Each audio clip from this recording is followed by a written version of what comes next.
o'clock. Please stand for the Pledge of Allegiance. I pledge allegiance to the flag of the United States of America and to the republic for which it stands, one nation, under God, indivisible, with liberty and justice for all.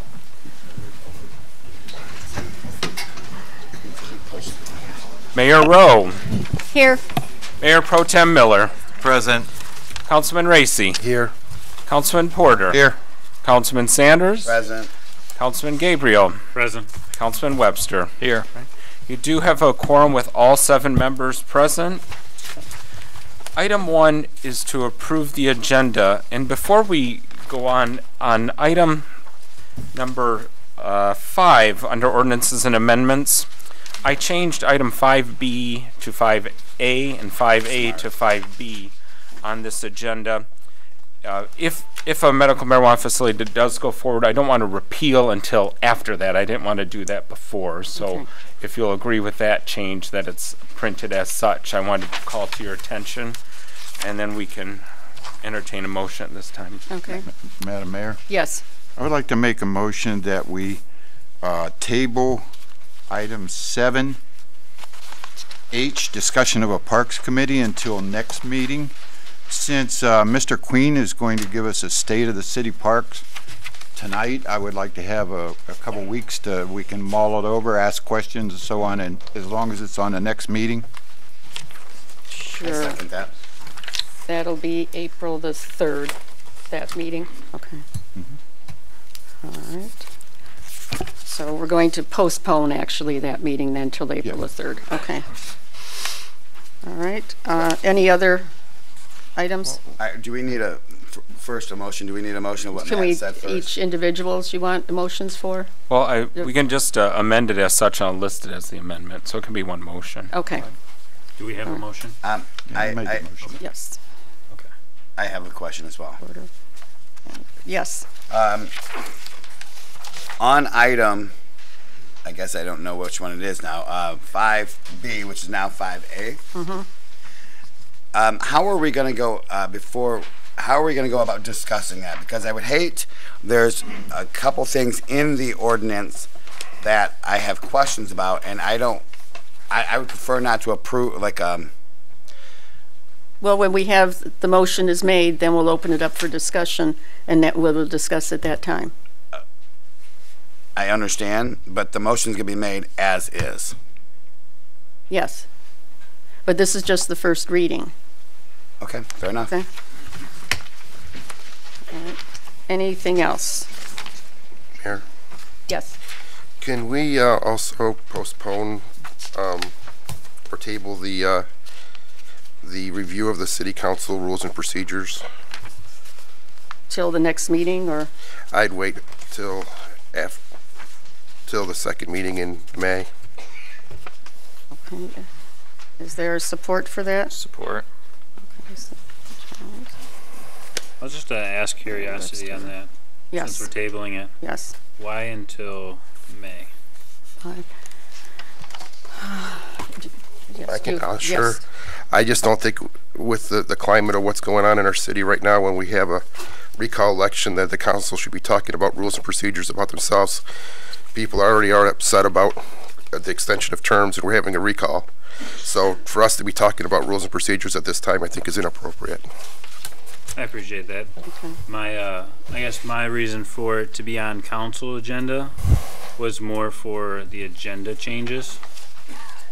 Okay. And reviewing the council agenda, not necessarily the rules pertaining to a council member. Okay. So I would ask that I actually make the changes. Okay, well, we will, Well, do you want to since vote? we are doing separate motions Yes. now, Okay. okay. Maybe we should go back to item 7H and the change that I had as the printed first. Is that okay? For the motion makers, it was motioned by Councilman Porter, seconded by Sanders, to table the parks discussion till the 4/3/18, and then my change as printed on here to switch 5A and 5B. Okay. That has been moved. Is there any discussion about those two items? No? Okay. All in favor? Aye. Opposed? Okay, that carries. So now we'll go to 7F.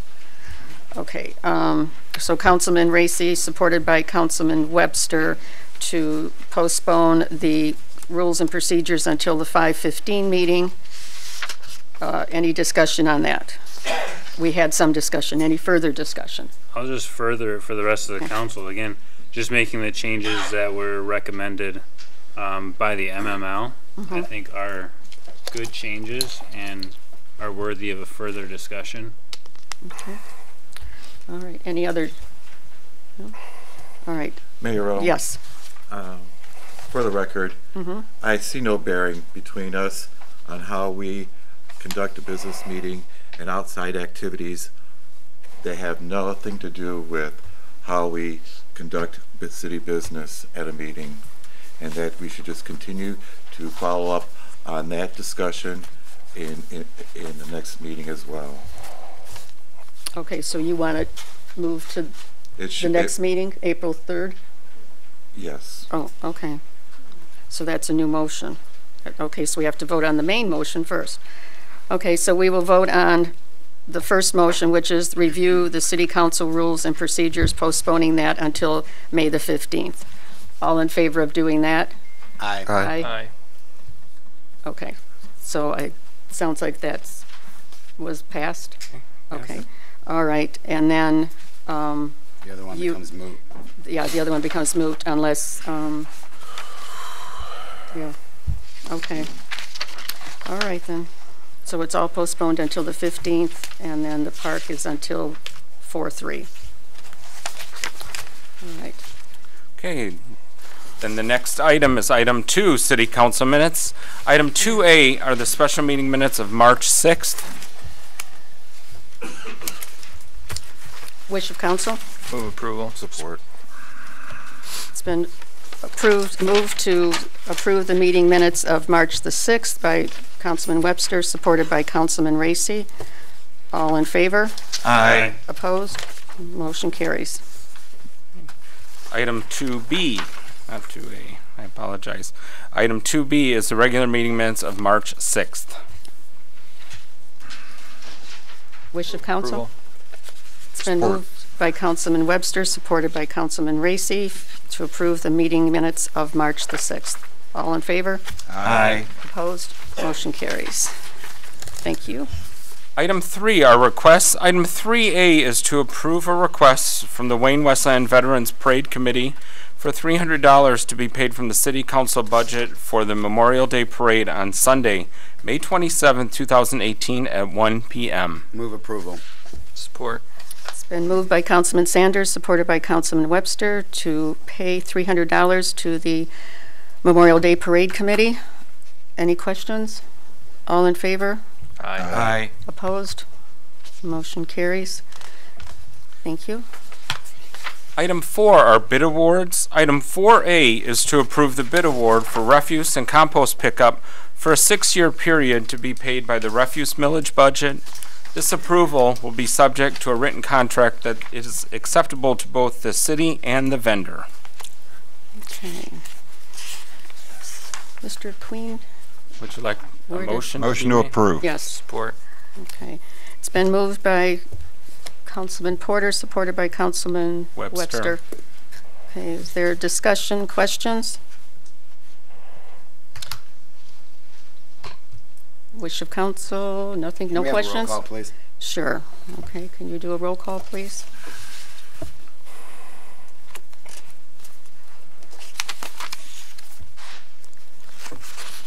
This is item 4A, and it was a motion by Porter, seconded by Councilman Webster, to go with the low bid of Republic Services Wayne, Michigan, in the amount of $3,894,357.95. The first to vote is Mayor Pro Tem Miller. No. Councilman Racy. Yes. Councilman Porter. Yes. Councilman Sanders. No. Councilman Gabriel. No. Councilman Webster, Yes. Mayor Rowe. Yes. The motion did pass by a 4-3 vote to go with Republic Services. The next item is item 4B. This is a bid award for the 2018 sidewalk removal and replacement program to be paid by the local road funding millage budget. And this approval is subject to a written contract that is acceptable to both the city and the vendor. Motion to approve. Support. It's been moved by Councilman Porter, supported by Mayor Pro Tem Miller. Any questions or discussion? All in favor? Aye. Opposed? Motion carries. Thank you. Bid award 4C. This is to approve the bid award for weed cutting on private property to be paid by the general fund ordinance enforcement budget. And this approval is subject to a written contract acceptable to both the city and the vendor. Move to approve. Support. It's been moved by Mayor Pro Tem Miller, supported by Councilman Webster. Is there any question or discussion? Madam Mayor, Yes. I do have a question if I may, because I know Scoobies have done the lawn care this prior season as well. Have we had any issues with Scoobies? No, as far as I'm aware, none. City, Lisa? I'm sorry, we were just going to the agenda. Yeah, What was is your thing? Ed here? It was Mr. Wait. Byton. Mr. Oh, Mike. Mike. Byton. I'm sorry, Mike. Thank you. I'm sorry, Ed. Usually you're down at that end. Madam Mayor, members of the City Council, we have not had any issues that we're aware of from Scoobies in the previous cutting season. Thank you. Any other questions? Okay. All in favor? Aye. Opposed? Motion carries. Thank you. Next item is item 5, ordinances and amendments. Item 5A is the first reading of Chapter 838, medical marijuana facilities.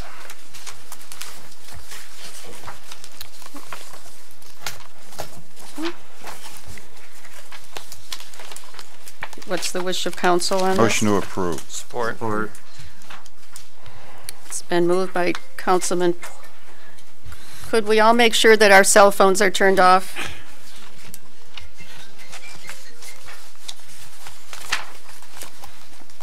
Can I have the seconder for the motion, please? Mayor Pro Tem. Thank you. Okay.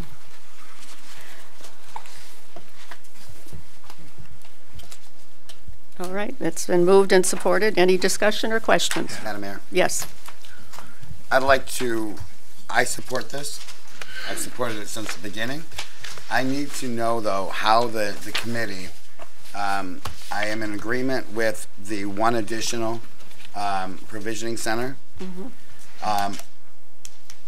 But we talk about 4 other licenses as a culmination between the other licenses altogether. How did we come up with that number? Okay. I can Who wishes? Okay. kind of Then I have a start follow-up question. Okay. if you'd like. Yes. Well, when we were reviewing the ordinance, the committee, which was the city attorney, community development director, and myself, the police chief, we were looking at kind of our application to the state law and also our boundaries of our city. And when we were looking at that, the specific requirement of the 1,000 feet from schools, churches, houses, all of that kind of pushed this use to a certain quadrant of the city, number one. It did so on the first go-around we had for Chapter 836, and we were looking at kind of the capacity that we could have in, for the most part, the southwest quadrant of the city. When you look at the state law, it says that it also has to be in land zoned industrial. Well, whereas most of our industrial is in the southwest quadrant, I kind of brought the zoning map on which you all have a copy of, but I don't know if you can see. So for the most part, where this use would be permitted would be for the most part in a blue or a gray area on this map in the zoning, our I-1, our I-2. Anywhere else that I-1 or I-2 occurs in the city going east is mostly along the railroad tracks, but it's usually by a park, by a church, by a school, something like that. And so it would kind of preclude all of those areas. And so we were looking at creating this, if we were going to have any additional, how much could we hold? And given the existing land uses, we were looking at that. So we know that, of course, Ford Motor Company encompasses a lot of the blue, but also Ford Motor Company owns a portion of this blue here on the other side of Cogswell Road also. So we were looking at kind of, would Ford Motor Company sell for this use? Possible. I don't think so. They've never been willing to sell this land as of yet because it's adjacent to their plant. And then we were also looking at all the existing land uses, and again, how many more could we fit in there meeting this 1,000-foot radius? And for the most part, we think that we'll be able to probably have another 4. Whether are they for growers, transporters, processing facilities, we didn't limit it that. Also for the growers, we didn't limit it to either the A, B, or C type grower, meaning 500, 1,000, 1,500 plants. We didn't limit it that way, and we also allowed for the stacking of that. So what if you have one grower that wants to do C 1,500 and another grower that wants to do another 1,500? They could stack that at one location also. That would meet our requirements, so they could kind of increase their profitability by stacking and joining together on the land use. And we did, we drove up and down Hannon Road, Cogswell Road, Van Born Road, and looked at existing land uses also. And we didn't want to create a concentration, but this is actually where the concentration occurs. But there are still good, viable land uses along there. Republic Waste is here. We've got a truck repair facility and a transfer facility for Green for Life, which is a former Rizzo, has a huge operation. TNT Trucking has a huge operation. Premier Fleet, Galaxy. Those are all long-term businesses. Andra Rush's trucking facility also is another long-term facility. There are some vacant lots, some opportunities along there. There are 2 vacant lots on Cogswell that we looked at that we assume will be utilized for this use. The city sold property on Van Born just to the east of Cogswell. And again, we assume that's probably what will occur at that location also, and it does comply. So when we were looking at it, we were trying to not create an overconcentration, and we wanted to continue to have a mix of economic base. If we said that in the Industrial 1, the Industrial 2 zoning district, if that was all that was going to be, part of being an economically viable community is having a mix of different types of uses and adds to our economic base. And that's what we came up with, the 4 and the 4. We also wanted it to be an equal number. The provisionary centers have a little less restriction in the fact that we already have some in town, and we have a 500-foot radius from another, and that would allow possibly another to occur on Michigan Avenue. And so we were looking again at, if we increased it, the only other place it could probably occur is along Michigan Avenue, is probably where a viable location is, or if one of the provisionary centers were to close. There's already currently one on Cogswell. If it were to close, then it would open up a site over there also. But 500 feet from the one on Cogswell pushes it into the middle of the Ford land. So again, we did study all of these kind of scenarios to when we were looking at trying to create a number, and we felt that the 4 and 4 were kind of our capacity for our community. We can't go into Romulus, we can't go into Canton. Again, we're kind of bounded by our own property and what's left. Madam Mayor? Yes. I guess my concern is, let's say that we have a lot of warehouse space in this city of Wayne. And often what they do with that warehouse space is they use that warehouse space to help store, much like what we do with our parking garage. We rent out space to people who want to park their cars there, right? If someone wants to build a warehouse that is a grow facility warehouse, why would we, because the bigger the building and the bigger the development, the more taxes that we achieve. Why would we prohibit the amount of grow facilities or the amount of stacking that can be done in that facility? When it's all contained in one facility, the ordinance and the state law clearly states that it has to have security and it has to be monitored, it has to be landscape, it has to be, all the specifications. I'm not certain why between the other different licenses we're only allowing 4. That is a deep concern for me. I think we should we should expand this and allow more stacking to go on that may happen by a developer. That's just my opinion. Madam Mayor. Yes. My concern with it is that under 83806B7, we only allow 2 grower licenses will be issued by the city, irrespective of license class type. So we are limiting the growers to 2. We can have 2 licenses. I think that's minimal. If we're going to allow growers in the city, I think we should be able to stack more than 2. I think we should have at a minimum the 4 of the other type of licenses that is mentioned. So we have 4 provisioning centers and 4 other types. I think that we should expand at number 6 to, or number 7 to 4. You know, I don't understand why we're limiting it to 2. Mayor, if I may respond to that. Yes. That's a typo, Tom, or Okay. Councilman Porter. Right. Sorry about that. If you look at page 4 under the draft ordinance, which would be 838.03, and then if you look at the paragraph here, it states no more than 8 facility licenses shall be issued by the city, which shall be limited to the following numbers and types: 4 provisioning center licenses and a total of 4 other licenses from the following categories. So that was an older version of that ordinance wherein we were potentially going to make a different recommendation that was not caught by any of our eyes. Okay. So what we are presenting to the city today, to be clear, is to allow the 4 provisioning centers, mainly because we already have 3 in existence. And our current ordinance on provisioning centers has a 1,000-foot concentration requirement amongst each other. We are suggesting reducing that concentration requirement to 500 feet, which would allow 1 additional provisioning center. We think we have room for 1 more. So allowing the 3 that we have plus 1 extra provisioning, and then among the remaining 4 categories, which is the grower, processor, secured transporter, and safety compliance facility, a total of 4 amongst those remaining 4. So it could be 4 grows, it could be 4 secured transporter, it could be 4 safety compliance facilities, 1 of each, keeping in mind that the way that the state is going to share revenue on this particular matter is not based on the type of license you issue. It's based on the number of licenses you issue. So by issuing 4 grows and 4 provisioning, we're not getting any more or less money than if we had 4 provisioning and 4 secured transport. Our share of any money that the state chooses to allocate will be based on the total number of licenses, not the type.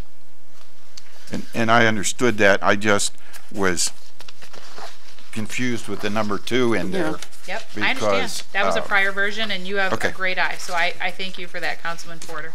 And that's why we have a first reading, is so that Yeah, sure. we don't have to have a repeat first reading. These are the types of things that if council chooses to correct, whether it's a choice or a typo, we can correct that, and we don't have to proceed in having another first reading. Okay.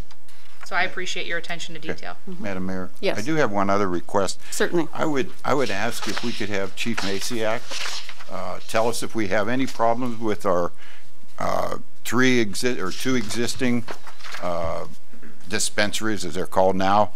I do get quite a few residents that have a feeling that this is going to overburden our police force, having more dispensaries and more grows and these type of facilities. So I would like to ask him if we have had any problems with these type of facilities. Then what is it, a year or 2 years we've had them? Probably 2 years. 2. About 2 years. Good Good evening. evening, Mayor, members of the City Council. Obviously, it's no secret our department is understaffed, severely understaffed. You know, anything moving forward, this is new, so we don't know what kind of impact this is going to have on us.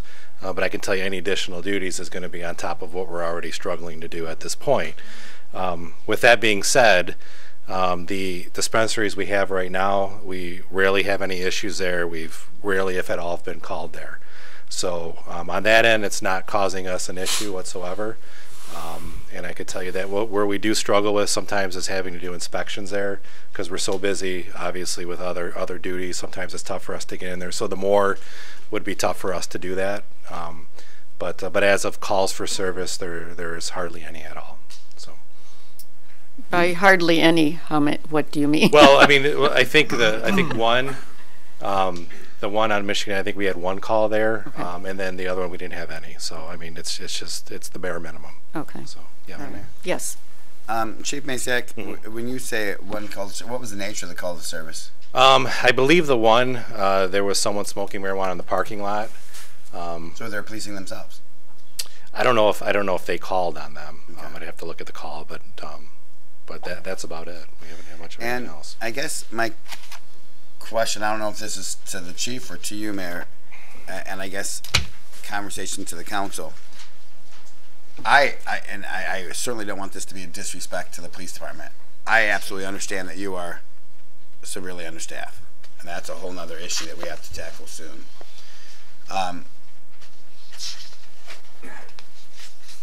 But we also can't stop development, right? I mean, any development, how many calls do you have to the Ford Motor Company? Sure. Right? Right. No, I understand. I would say a lot more than what you might have to one of these centers. I still baffles me when we have the ability and what we have is land in that area. It baffles me that we are limiting ourselves to 4 licenses collectively.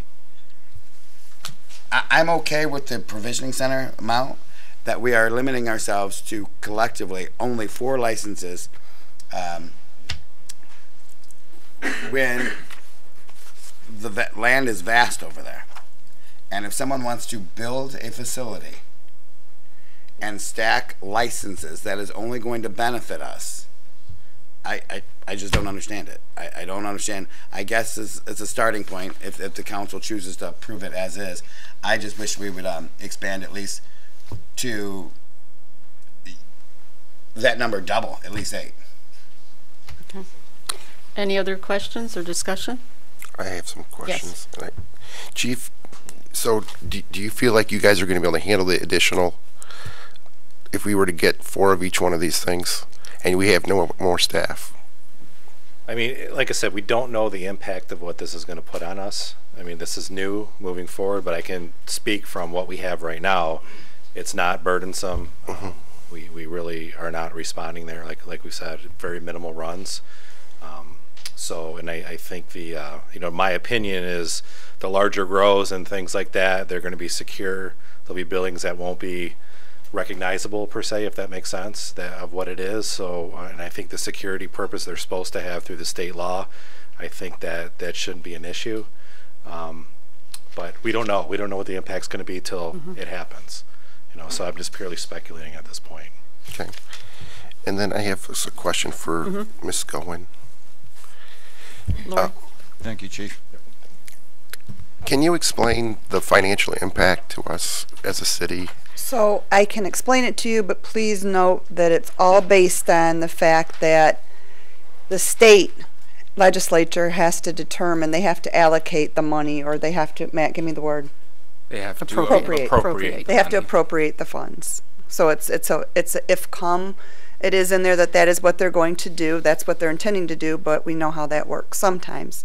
So how it would work is, in just a scenario, if we had 8 licenses, the number that I had shared with all of you a while ago, that I was given by some of the professionals that are working with all of the growers, it was also the same number that was given to us from the MML, was based on, they figured a number of sales, X amount in sales based on so many municipalities that would actually give out licenses. They were predicting at that time that each municipality would receive $75,000 per year. Again, if it's appropriated. So if we gave out 8, we'd be at $600,000. If we had 8 and we charged them their $5,000 renewal fee every year, that would net us another $40,000 a year in revenue. Plus, you have to remember, if it's new construction, they have to go through site plan approval, they have to pay inspection fees. So That's what's being predicted right now. And that 75,000 could go down or it could go up, or it could not happen at all. So I just wanted to make sure I do say that it's upon appropriation by the legislature. It's 75,000 per license that we give out. It's not because we have a dispensary, and they take the money that they take is the sales reported from the provisioning centers, and a lot of people wonder how that's going to happen. There is a very strict seed to sale process that will have to be followed. So from the time the plant is grown to the time it is sold, it's going to be tracked through a database, and that's how it's going to be reported in conjunction with the revenue that the state collects. Okay, and so the $5,000 is once a year. Once a year. And then. And that's to cover our fees for, inspection, whatever has to be done, especially with a new application, a background check has to be done. Our staff time, which is going to be, there's going to be staff time involved with this as far as reviewing all of the applications, making sure that the information that's provided in the application is accurate as well. And that's how you arrive at that $5,000, which it probably is a little more, but that is the maximum amount under law that we're allowed to charge. If we pass what we have right here tonight, we could not go backwards. And maybe the attorney, it might be you, I'm not sure. You can't go backward. If you decided you want to take it away, you couldn't at this point. I'll let Brita answer that one. I have known communities to opt in and then opt out and then opt in again. As a matter of fact, I was at a MAMA conference today speaking with an attorney from a different city where that's happened. I have advised, and I will continue to advise council, that businesses are going to rely, once we grant them a license, on the ability to have that license and keep operating. There's a large upfront cost in investing in a business, so we should be prepared to move forward with the minimum number we grant today and keep that number absent some sort of circumstance that would warrant it, which is why I think we as a city have suggested starting at that number and always being able to increase it in the future. But obviously that's at the discretion of council. What we don't want is litigation. We don't want unnecessary litigation. Whether we're in the right or wrong, if we have someone who's initially granted a license and then it's taken away for a reason that's deemed arbitrary and not having a valid reason, we would likely face litigation with regards to that. And that's what we're trying to avoid, which is why I think we have started with a number with the idea that we can always come back and amend to add more depending on how this process rolls out. That's kind of been the thought, me on the committee. I think part of what we discussed is, let's see how these first however many go, see how much time it really does take from a city clerk, police, fire. Fire's going to have to inspect, police is going to have to inspect. A lot of time from the city clerk's perspective prior to going, full-fledged and adding more. But obviously that's in the council's discretion. Any other questions? Madam Mayor. Oh. Actually, yes, I have a couple questions for Chief Masiak. Yes. Yeah. Chief, could you step forward again?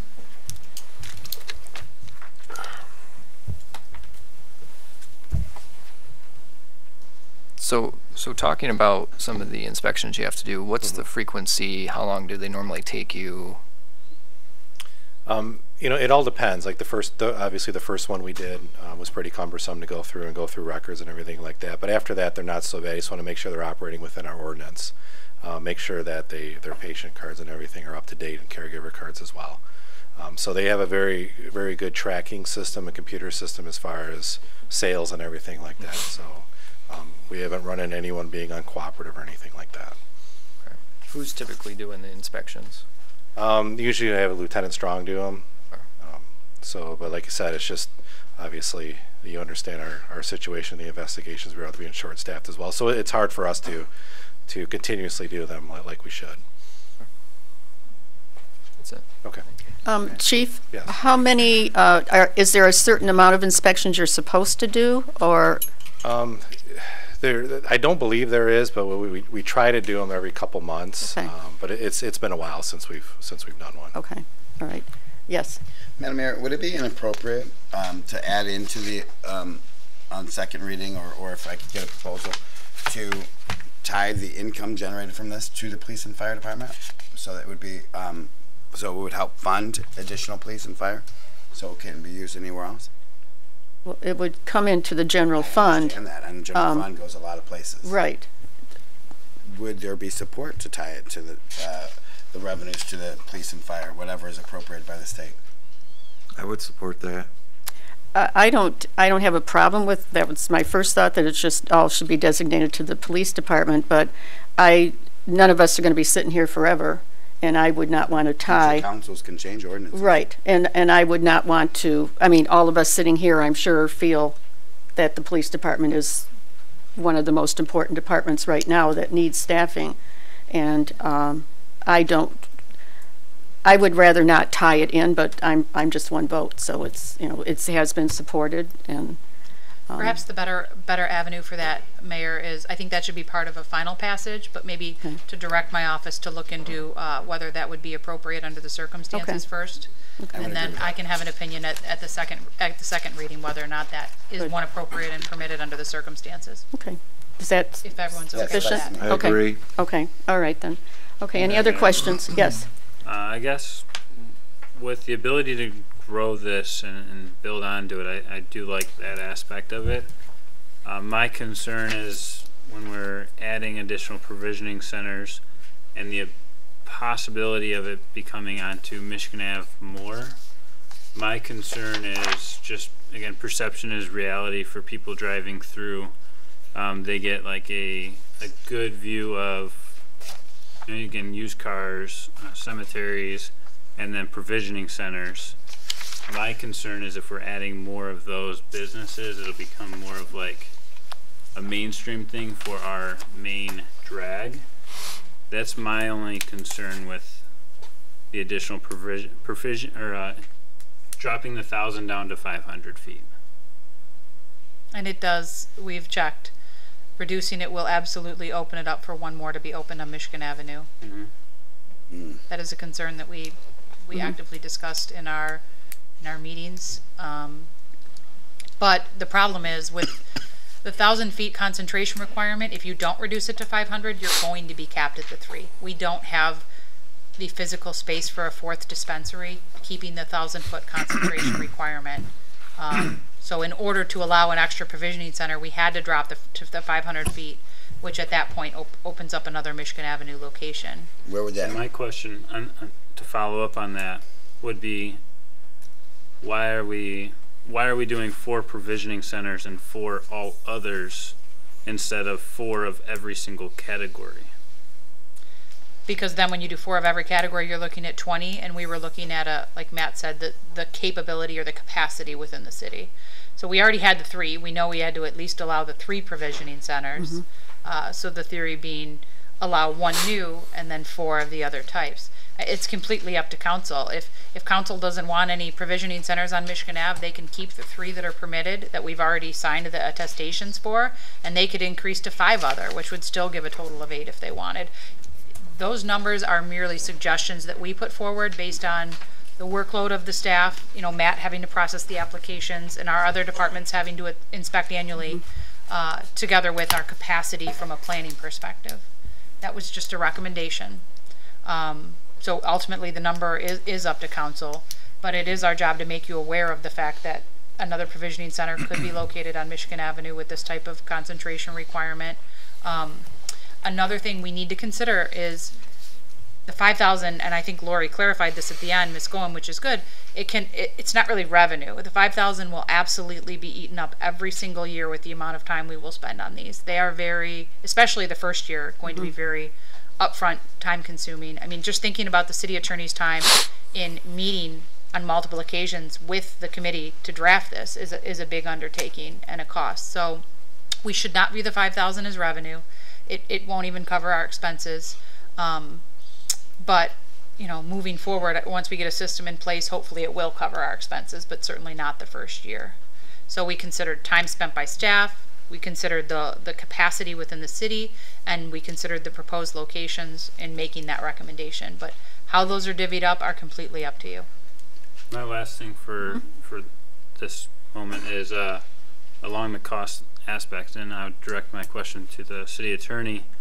With the marijuana being still illegal federally, I do believe, are the funds obtained through marijuana activities still able to be used at a city level? Well, the state's going to be collecting the funds, and the state will be redistributing back to us. So clearly the state has examined that issue and determining whether they have the ability to collect the funds and redistribute them.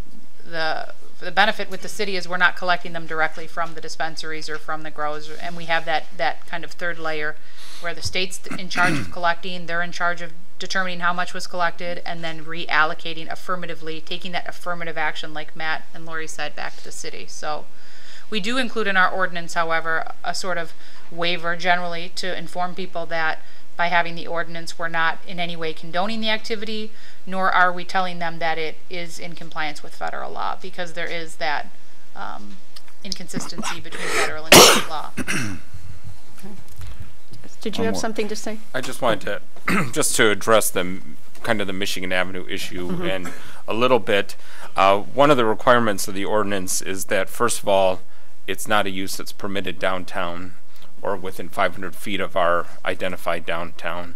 Also, we did kind of reduce the kind and type of signage that can occur at a dispensary. So green lights, crosses, leaves, those kinds of things would have to come off, and it would just be one sign. We also limited kind of outdoor activities at those locations.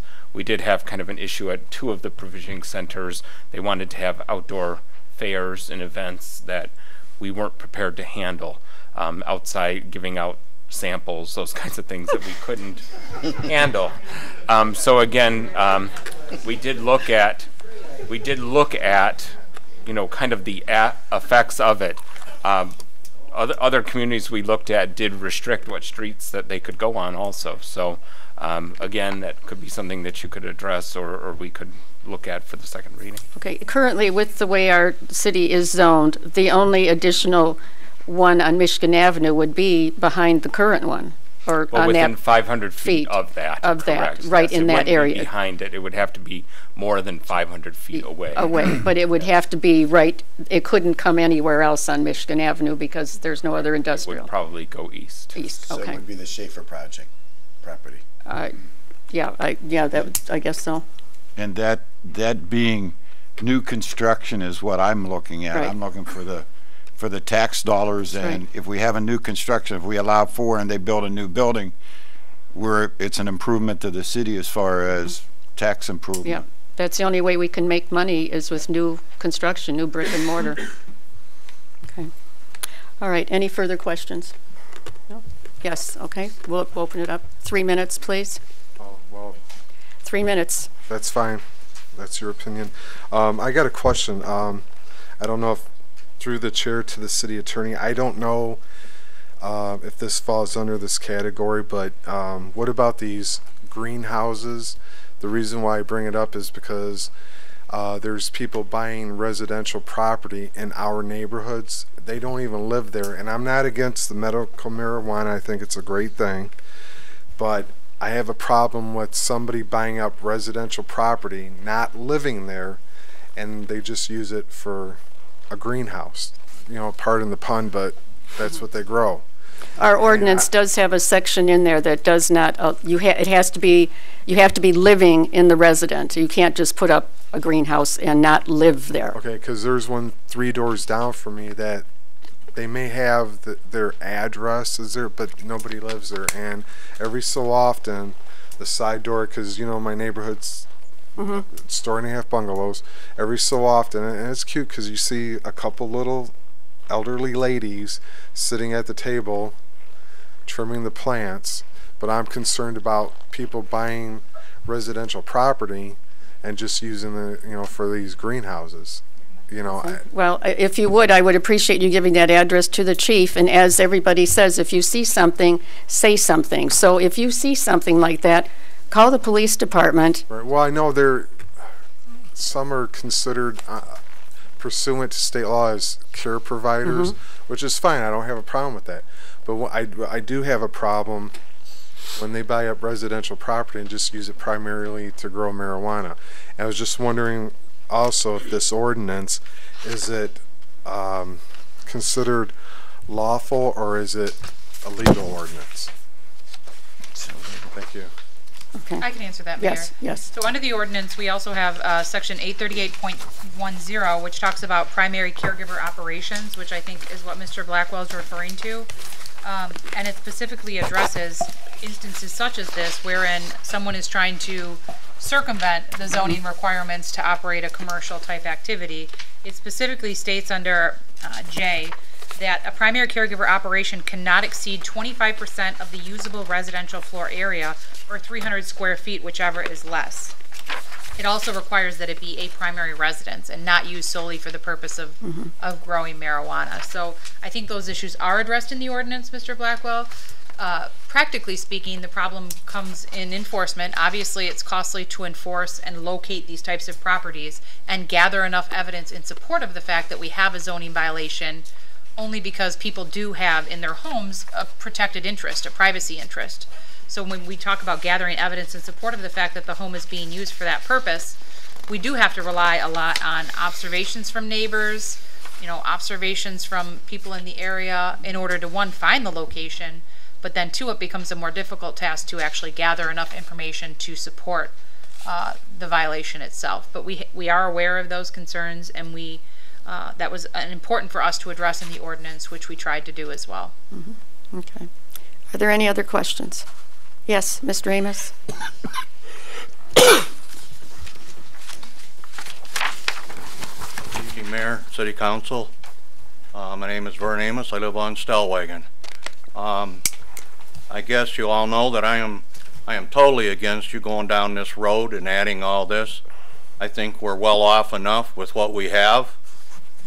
You look at it like, from the talk I hear tonight, you're looking at it in perspective of a giant landfall of cash coming into the general fund, which I think is hoping and wishing the revenue avenue would open up again and you would get money back from that. That's all this is. You're hoping on one hand and wishing in the other, and you're going to get a sharp stick in the eye, in my opinion. And I think this is just totally the wrong way to go about this issue. The three we have are sufficient. It takes care of the medical marijuana requirements for our city. And as far as developing these properties, market them. Have factories come in and build if you want revenue from taxes. We don't need grow houses in the city of Wayne. Thank you. Thank you. Anyone else? Yes.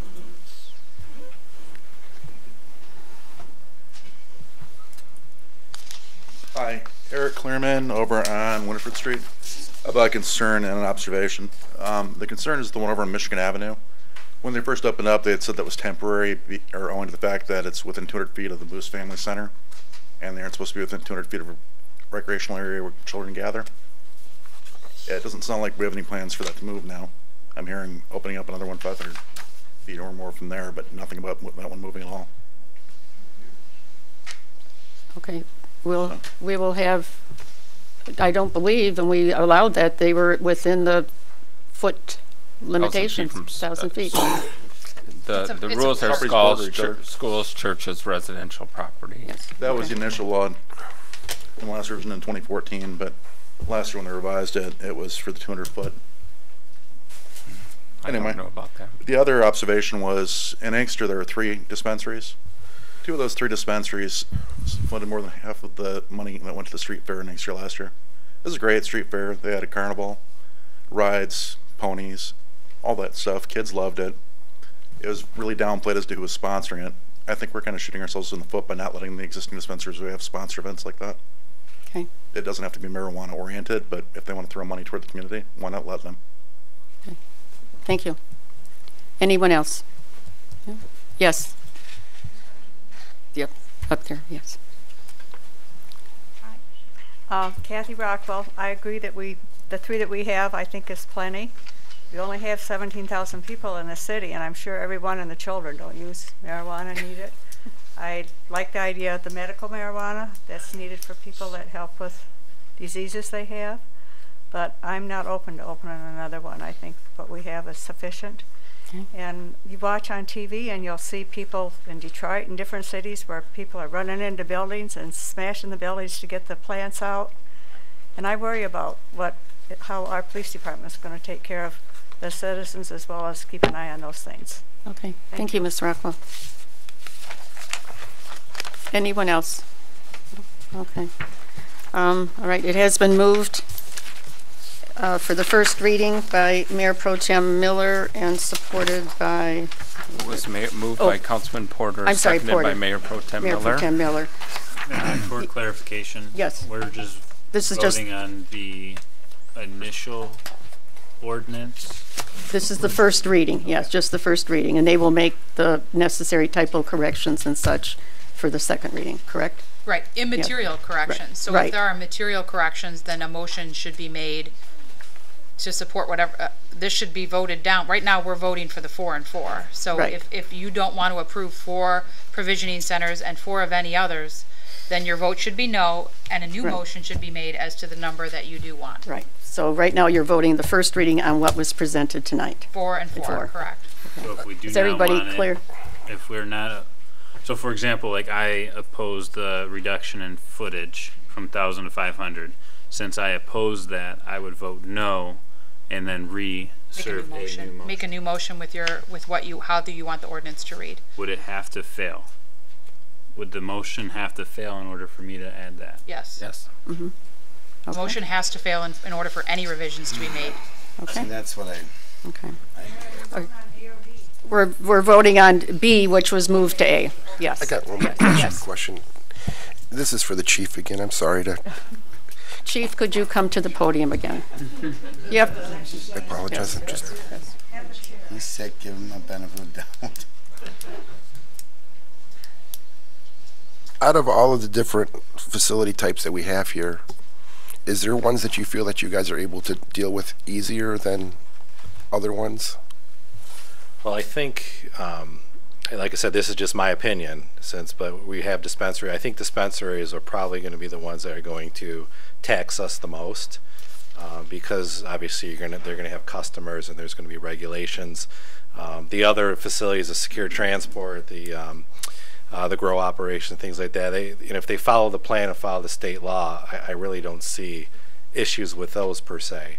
Okay. If the security is in place and everything like that, and if it's not, obviously we'll address that. But I do think probably the dispensaries. Do you think the dispensaries are the hardest I think ones? are going to cause us the most issues if there are any. Okay. Madam Mayor, one more question as well. Yes. Oh, Of the chief or? No, in general. Okay. Are you through? Yes.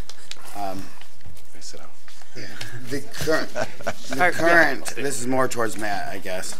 The current ordinances allows, specifically, the facility on Michigan Avenue has green crosses. Yes. Are they gonna be required to take them down if they? Yes, the new ordinance Even will. though the current ordinance, they're not grandfathered in? Correct. The signage will be not a grandfathered issue. Okay, great. Okay. If they want a license. I understand. So, yes. Okay. May I Yes. just, request a roll call? Certainly. Roll call vote, please. One moment. So the whole. So we are voting on the first reading as presented 4 and 4. And the The zoning 500. and with the applicable zoning. Yeah, 500 feet zoning concentration between dispensaries. 1,000 feet on all of them from a school, church, Right. public park, residential area.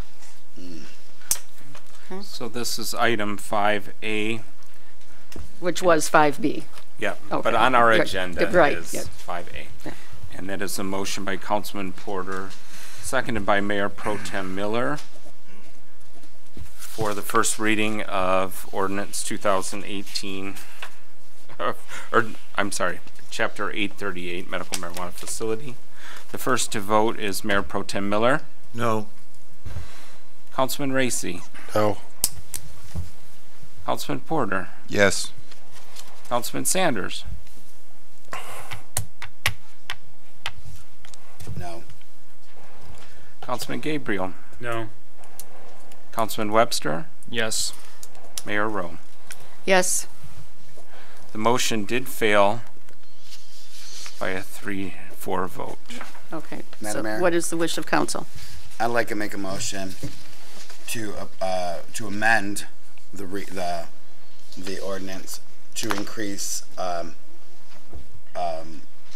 the amount of, to specifically the amount of overall facilities or licenses that we can grant other than the dispensaries. I'm open to however many.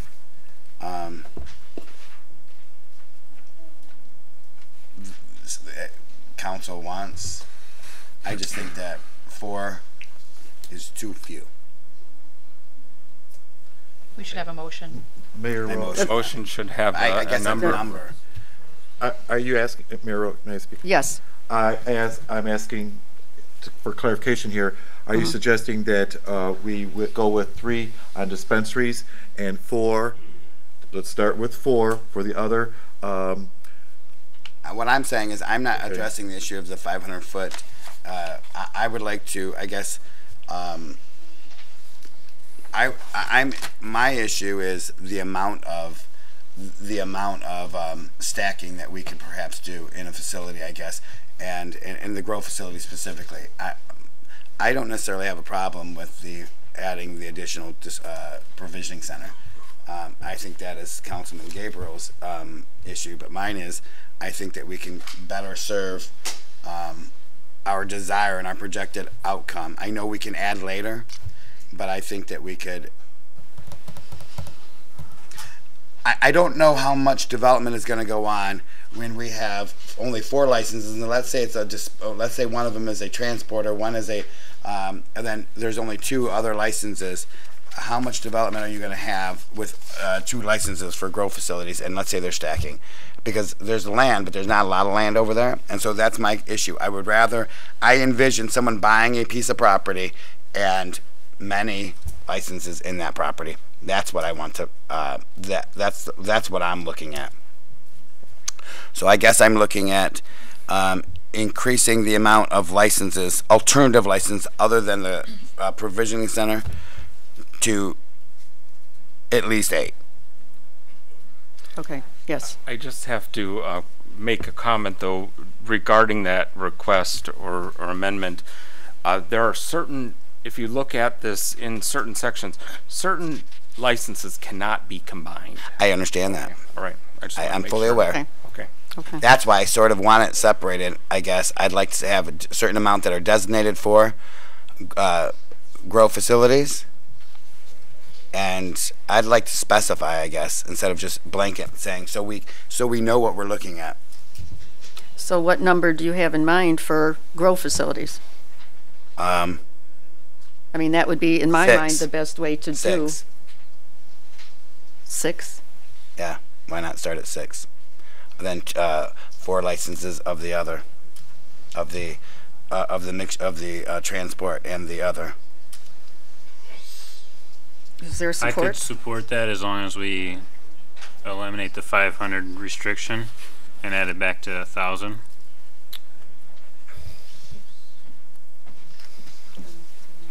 What is? My Mayor. Well, can we just have discussion On the table, on this one motion right now? So On the amount of numbers is the first motion, right? And then we're going to vote on the other yes, one. so you want 6 grows and 4 the others, you said? Yes. Not The other 3. including. Not the other 3, not right, including. Correct. So 10 instead of 4, but 6 specifically dedicated to grow. Okay. And are you okay with amending your initial motion to add? I would rather take it separate. Okay, all right. Okay, so Councilman Gabriel, would you support at least 6 grows and 4 other?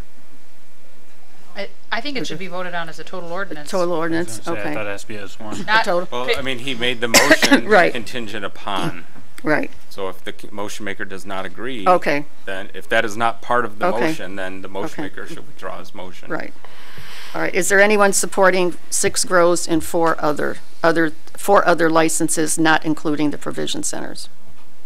Is there support? That would be 14 then, correct? 14, 4 yeah. provisioning, 4 others, other than provisioning and grow, and 6 grow.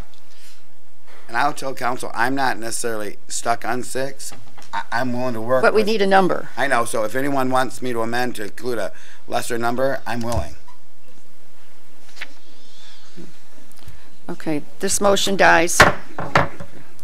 Do we have another motion? Madam Mayor, I'd like Yes. to make a motion to amend this to reduce or keep the $1,000 or 1,000-foot requirement for provisioning centers, dropping it down to the 3 instead of the 4.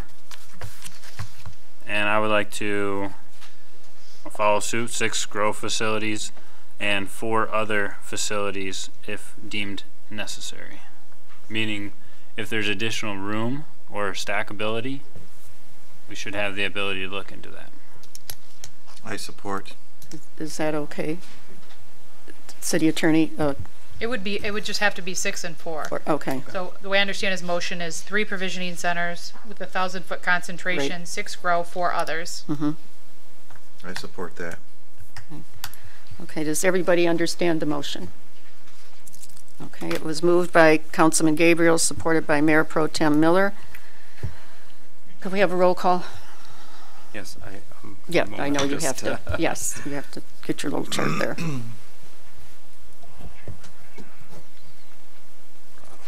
Okay. Again, this was a motion by Councilman Gabriel, supported by Mayor Pro Tem Miller. Mayor Pro Tem Miller's vote. Yes. Councilman Racy. No. Councilman Porter. No. Councilman Sanders. No. Councilman Gabriel. Yes. Councilman Webster. No. Mayor Rowe. No. The motion does fail by a 5-2 vote. Okay. I want to make a motion. Okay. That we use this with just adding one more provisioning center, and that's it. Wait. Use what? Currently. The first reading that we've been presented with and Yes, add. but only have one more provisioning center, so we have 4 provisioning centers, nothing else. So you only have the 4 provisioning centers. A total of 4 licenses, all of which are provisioning centers. Correct. With the 500-foot concentration. Yes. Is there support? Okay. The motion dies. Madam Mayor, I'll make a motion that we approve as written and we can add later. Okay, is there support for that? Support. Okay, it's been supported by Councilman Webster. And Mayor, for Yes. clarification. Yes. So as we received tonight? Yep. Just as we received tonight? Okay. So the original motion. Right, the original document that we were given. Okay? Will you call the roll, please? Yes. This is a motion by Councilman Sanders, supported by Councilman Porter. The first to vote is Mayor Pro Tem Miller. Yes. Councilman Racy. No. Councilman Porter. Yes. Councilman Sanders. Yes. Councilman Gabriel. No. Councilman Webster. Yes. Mayor Rowe. Yes. The motion does pass by 5-2 vote. Okay. So then the next item is in your packet as 5A, but it is really 5B on our agenda. And that is the first reading of the repeal of Chapter 836, Medical Marijuana Dispensaries. Motion to approve. Support. Okay, it was moved by Councilman Porter, supported by Mayor Pro Tem Miller. Any discussion? All in favor? Aye. Opposed? Motion carries. Thank you, gentlemen. The next item is item 6, communications. Item 6A is an overview of the state of our city parks from Mr. Queen.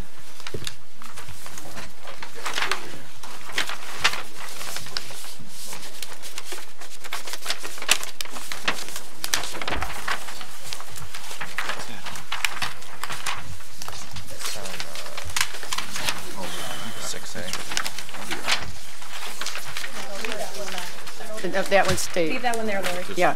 Just straight back. Yeah. Does everybody have a copy of that? Yeah. Yes. Yes. Thank you. Good evening, Mayor, members of council. I was asked to do a State of the Parks presentation, so what you see before you here is a spreadsheet actually of the various parks throughout the city. We currently have 16 parks and 2 walking trails, Mill Trail and Washington Trail. The inspections were completed. We used to have a certified playground inspector back in 2017, but he's since moved on to other employment. So we currently are scheduling 2 employees to go for some training to get the certified, because we have to have a certified playground inspector to inspect all the equipment that we have, all the playground equipment, make sure that it's checked regularly. So we are doing that. Currently, out of those 16 parks and 2 walking trails, our contractors currently take care of mowing and snow removal. As you can see up there on the spreadsheet there, all the information in green throughout the parks is saying that all the items on the left over there, picnic tables, anything from picnic tables, pavilions, benches. Over here on this side here, there's a whole list of all the items that are listed and what condition they're in. So you have in the green area everything that's good. In the yellow, it's all the items that are fair, and then in red, all the items that are poor condition throughout the parks. So as you can see, currently the state of the parks, it's in good condition.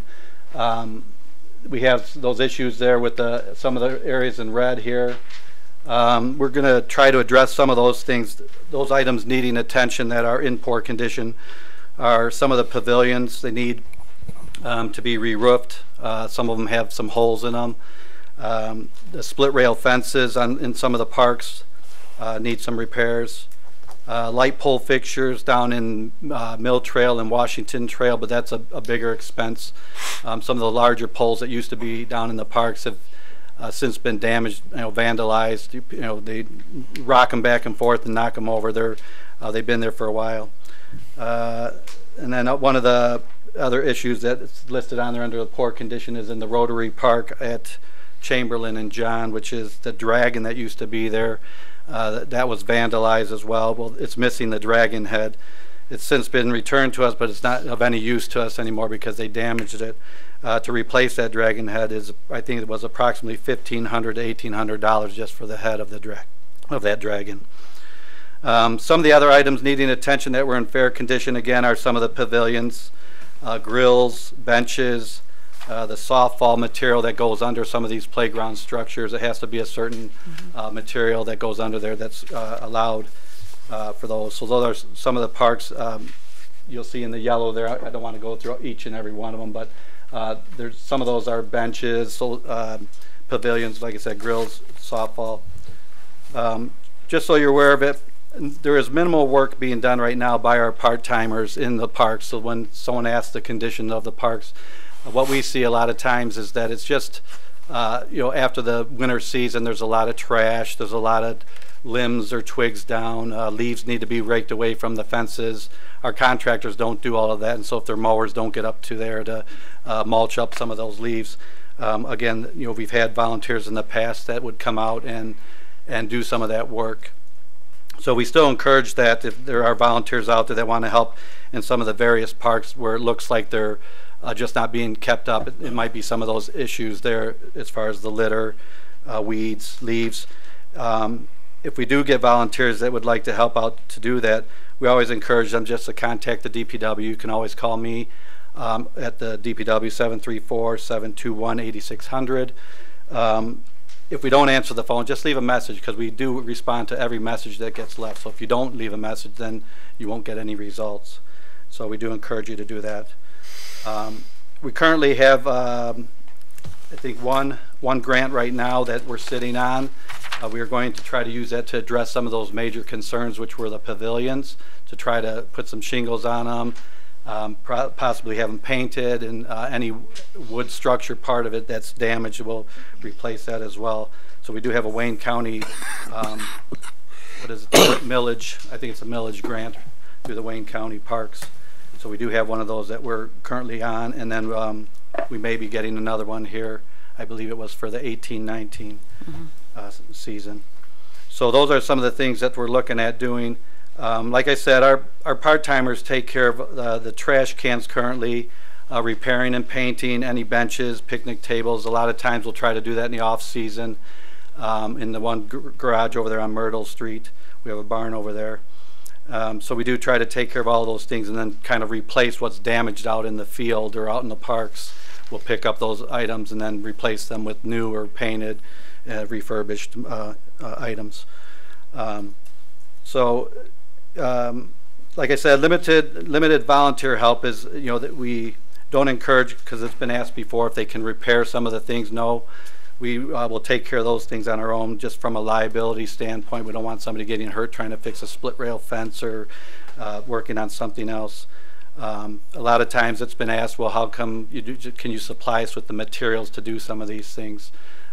We'd rather not, just because it still takes time on our end just to get people set up to do some of these tasks that we kind of tackle on our own, the smaller tasks.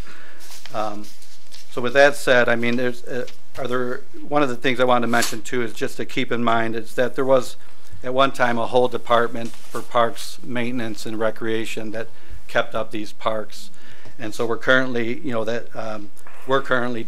have taken on all those responsibilities. So that's why it just gets minimal, because any other work that gets done pulls us away from what DPW is really supposed to be doing maintenance-wise with the roads, water main systems, sewer systems, things like that. So again, it's another manpower issue that we keep hearing about. I mean, if you were to get me 12 more bodies, then we might be able to keep the parks looking pristine, but that isn't possible at this time. But so that, with that said, I mean, does anyone have any questions or? I do. Yes. Yes. Are any of the issues either in red or yellow, anything per the inspection concerning for the city liability? No, not at this point. Like I said, some of the red is just needs to be re-roofed. Some pavilions. Let me look at mine here, just so I can see. Some of the other things were just split rail fences that are just broken. Posts need to be reset and new split rail fences put in. I have one here for chain link fencing. 483 feet of it's poor, and that's in McClowry Creek Park.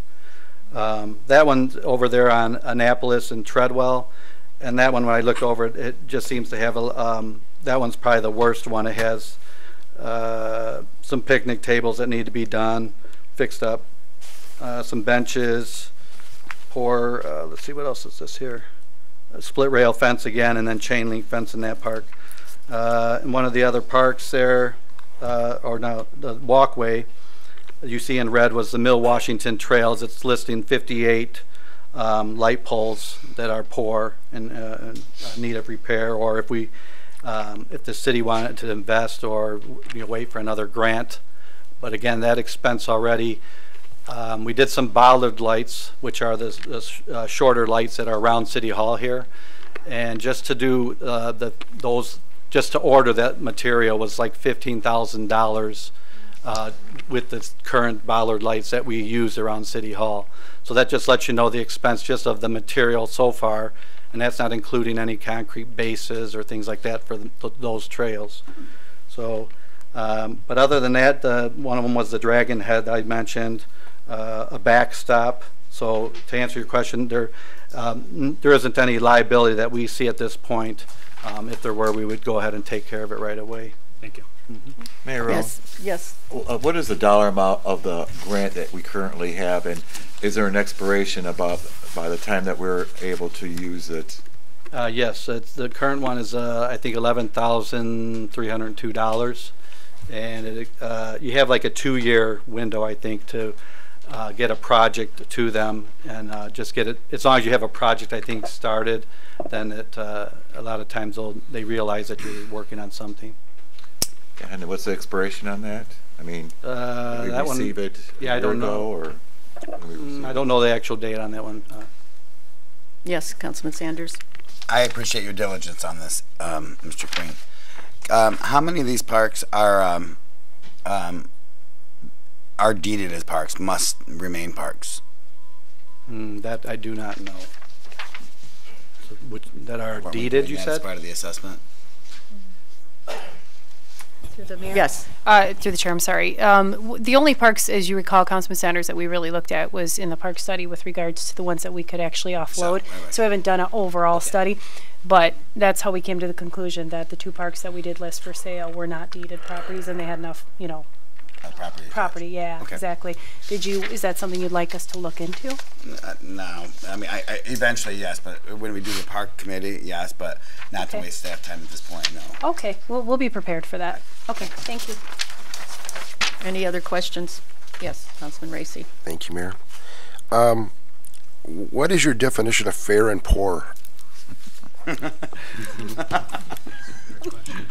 Good question. That was done by the playground inspector, so I would have to ask him what his definition. That's a good question. I believe that there's actually binders that he has for each park, and that's where we gathered all the information when I was asked to make a presentation.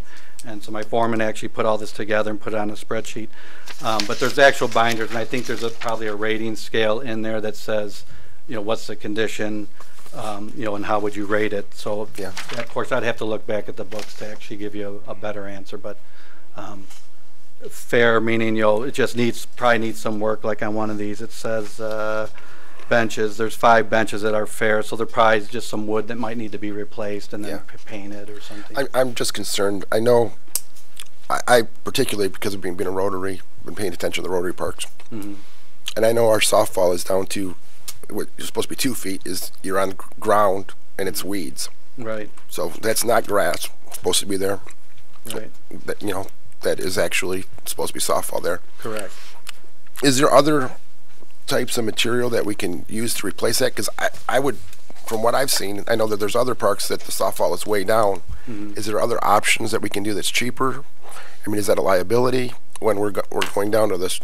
You know, you got hard ground now. That's my biggest concern with kids falling off of the playground. Right. Swings and there stuff. Is a certain depth that is required. I don't remember what that depth is actually for the softball, but there is a depth that's supposed to be used. I think someone else brought up that question before. Is there a different material like you know, recycled rubber or something, you know, from the materials? But again, I wouldn't recommend using something like that that's not won't, you know, be biodegradable or whatever. I mean, it would be the rubber, you know, I think it would be an issue trying to get rid of it at a later date if you wanted to get rid of it. So the softball would more than likely be the way to go. I think we had a estimate for Rotary at one point, several $1,000s just for the softball, and it disintegrates over time. Is like, do people use sand instead of softball, or is that something that's not really good? Or I haven't seen that. Okay. Sand. I'm just trying to figure out softer material that would be cheaper to put in if we can't afford it.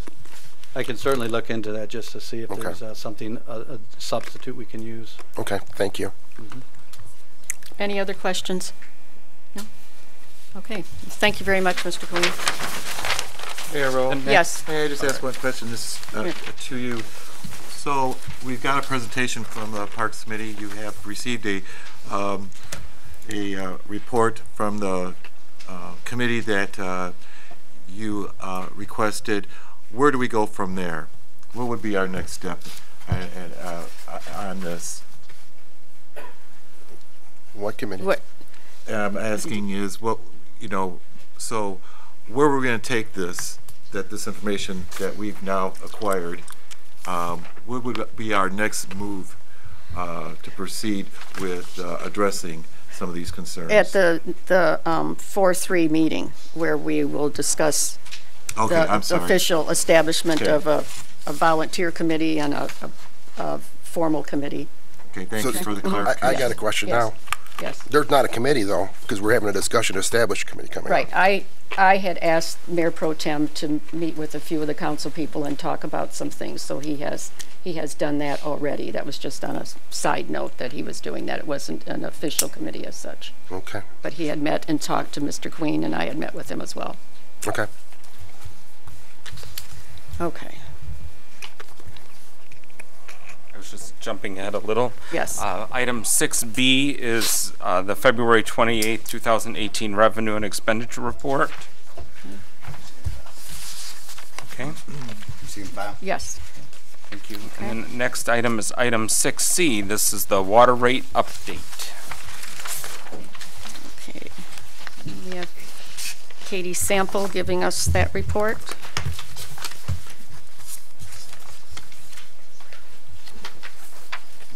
Good evening, Mayor and City Council. Good evening. And you'll have to really speak up because you have a soft voice. Okay. So I was just going to give you a quick update on the water model. We worked on this, Plant Moran worked on it last year and worked with the directors and the city manager to come up with this model. For the 2009 fiscal year model, we're still in the process of working on that, and we are working on it in conjunction with the fiscal year 19 budget, so we'll have it around the same time ready. Okay.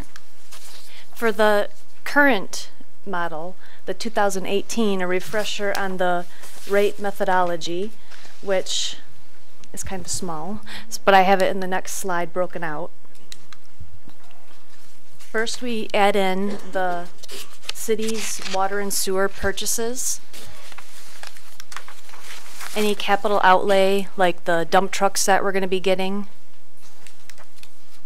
Debt service on our current bonds, the principal and the interest that we pay. Mm-hmm. And admin, so operations of the water. That equals out to our total cost pool. And so the model takes that number, they subtract out miscellaneous revenues such as late fees that we charge and new account fees. So those things are subtracted out so that it's minimizing what's charged. Also subtracting out the flat fees. This equals the cost that's going to be recovered through variable rates. So then the cost of the variable rate is taken and is divided by the units sold. So we look at what we previously purchased as far as units go and divide that out to come up with the total variable charge to customers. And we'll have more information to come as soon as the study is complete for 19. Okay. Madam Mayor, I do have a quick question. Certainly.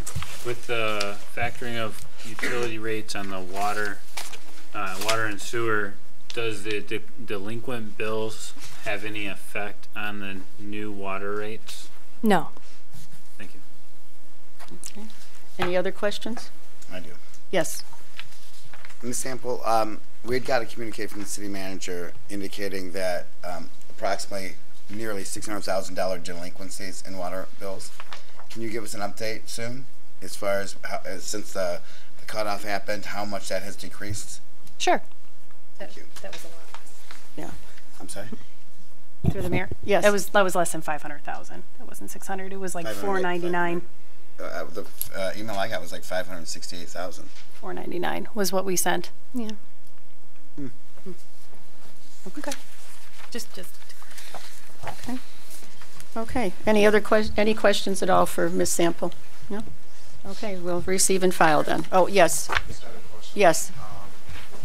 I'd just like to know if the young lady, the finance director, yes, could tell us how much the city of Wayne buys the water from Great Lakes Water Authority, and how much does the city turn around and sell it to the customers, being the residents, homeowners especially.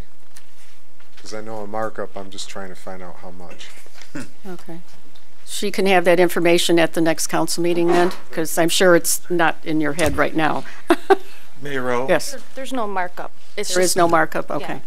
Okay. It's the total cost of water and everything to provide the water, and that's divided up between everyone.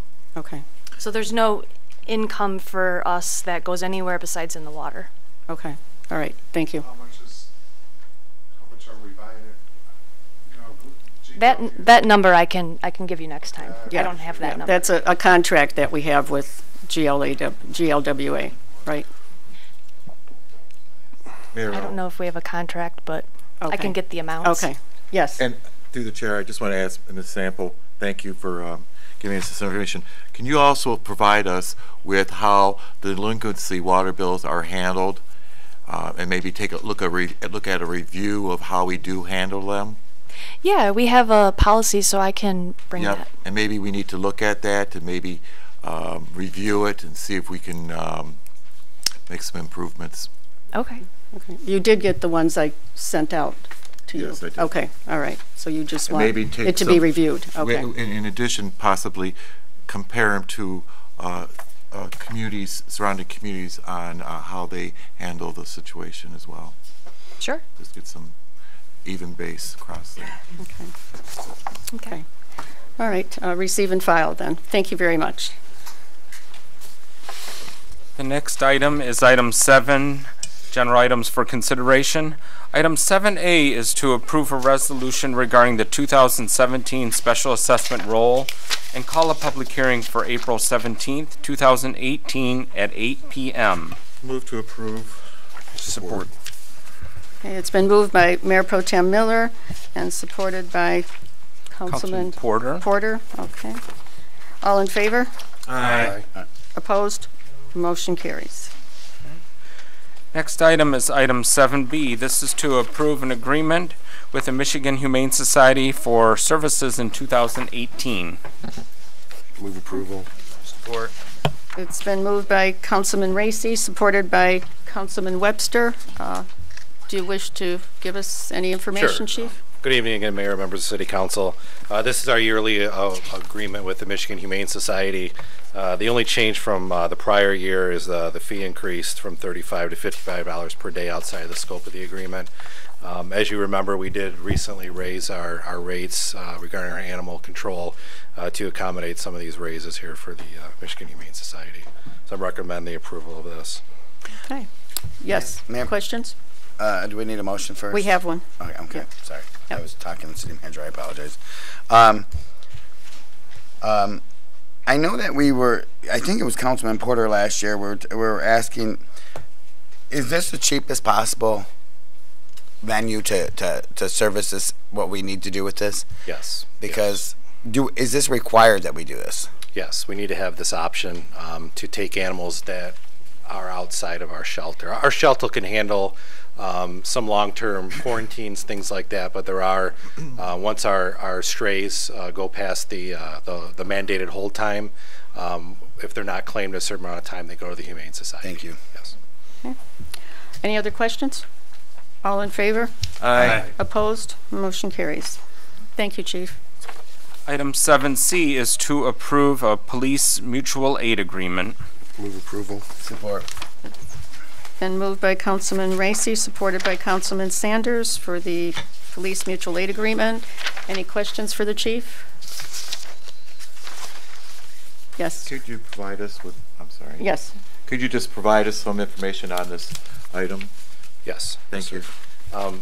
This agreement was originally put into place back in 1987. It was updated in 07 and then updated again in October of 17 to its current state. So what it is right now, it's basically bylaws and an operation plan for the Western Wayne Mutual Aid Agreement. So what that means is there's 22 jurisdictions here in Western Wayne that participate in the mutual aid.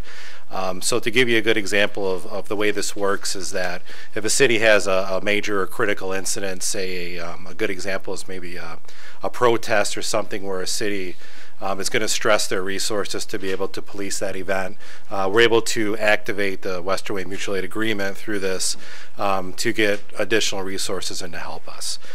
So basically, within the agreement, each agency lists a number of officers that they have, and then there's different levels of deployment. So for us, with 22 officers, we can deploy 2 1-on-1 at given points throughout that. So basically, it's an agreement for all of us here in Western Wayne County to help each other out if we do have a major critical incident. Okay. All right. Yes. So how does your lack of, because I know we've talked several times, how does your lack of funding or men or women, police officers, manpower, affect or stress mutual aid agreements? Are they aware that? Yes. We know we have, like, we're not responding. I mean, Well, I mean, we're essentially not. I'm sure we partake more from them than they partake from us. well, it all depends. I mean, we have a minimum deployment. When I have to list my officers as 22, which we're budgeted for, every department has to utilize what they can. There's a percentage for each standard set of deployment.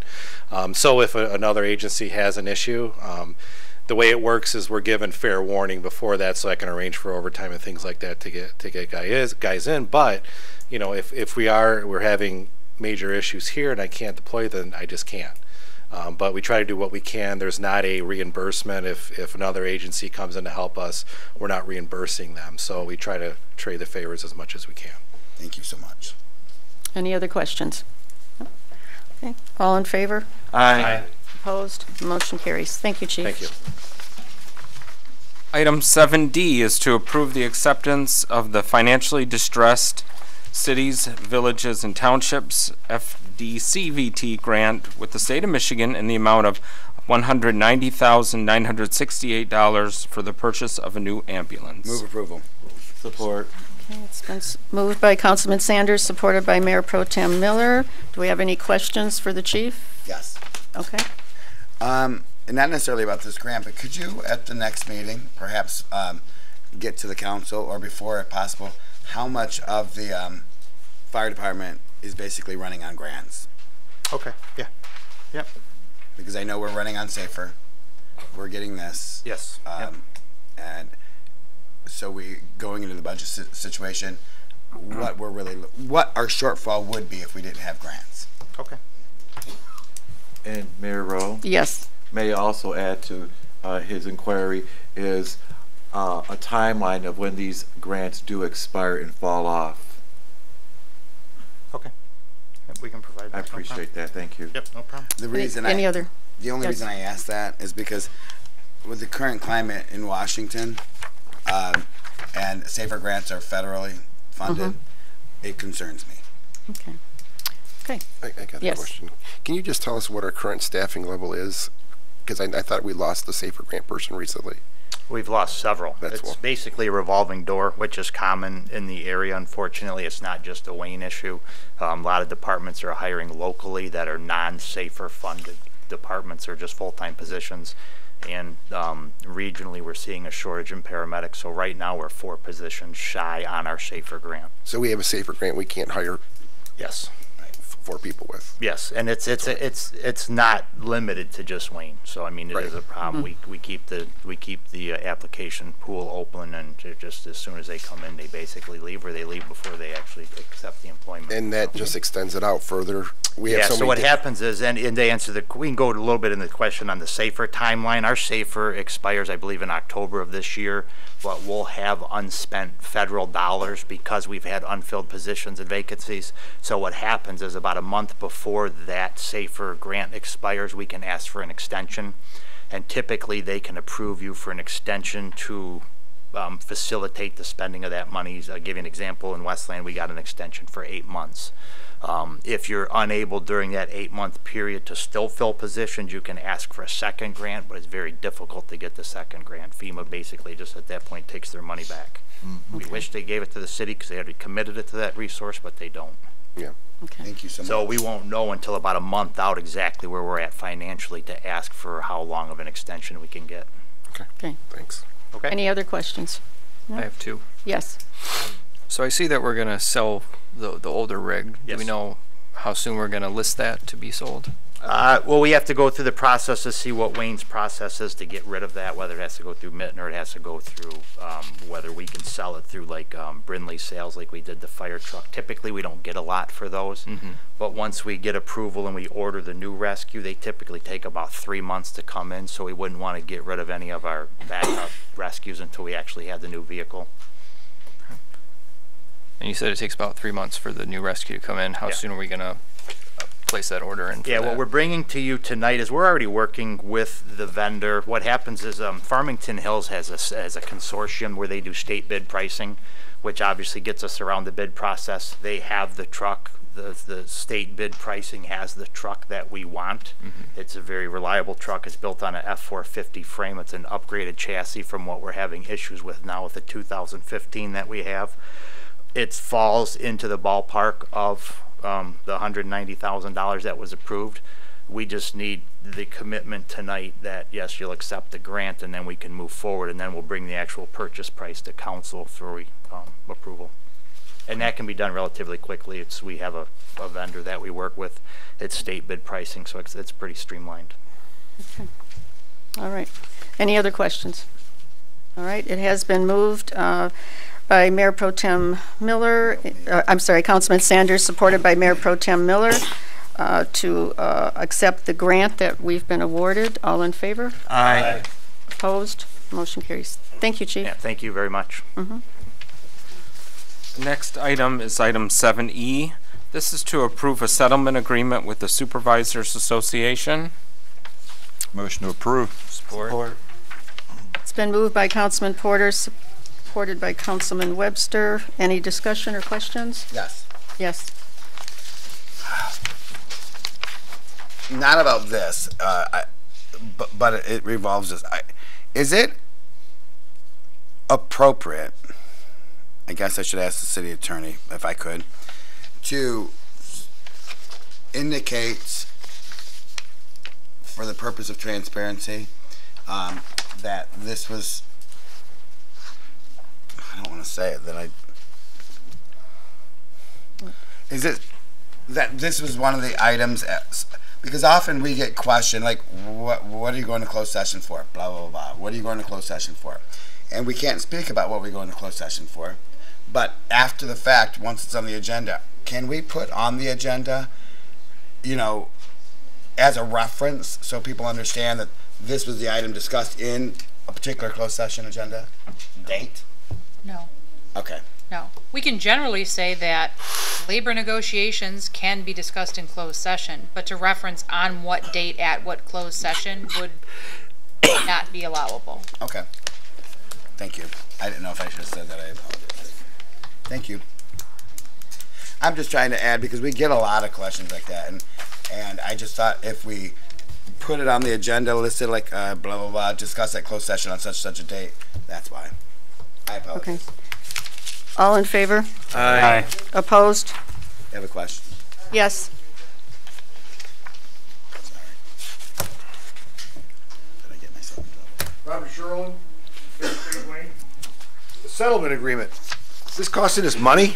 We saying, okay, we're going to give you another $1 million, or are we saying, okay, you get free coffee for a week? What do we? Just the settlement. It doesn't say what the settlement is, or what does it cost us, or what is it doing for us, or why did we need a settlement in the first place? Did somebody do something wrong, or did somebody do something right? Settlement agreement's a broad statement. I'd like to know some indication of saying, is this going to cost us more money? Is this going to be something we need to look at? This was the last of our contract negotiations that we had outstanding. Okay. So okay.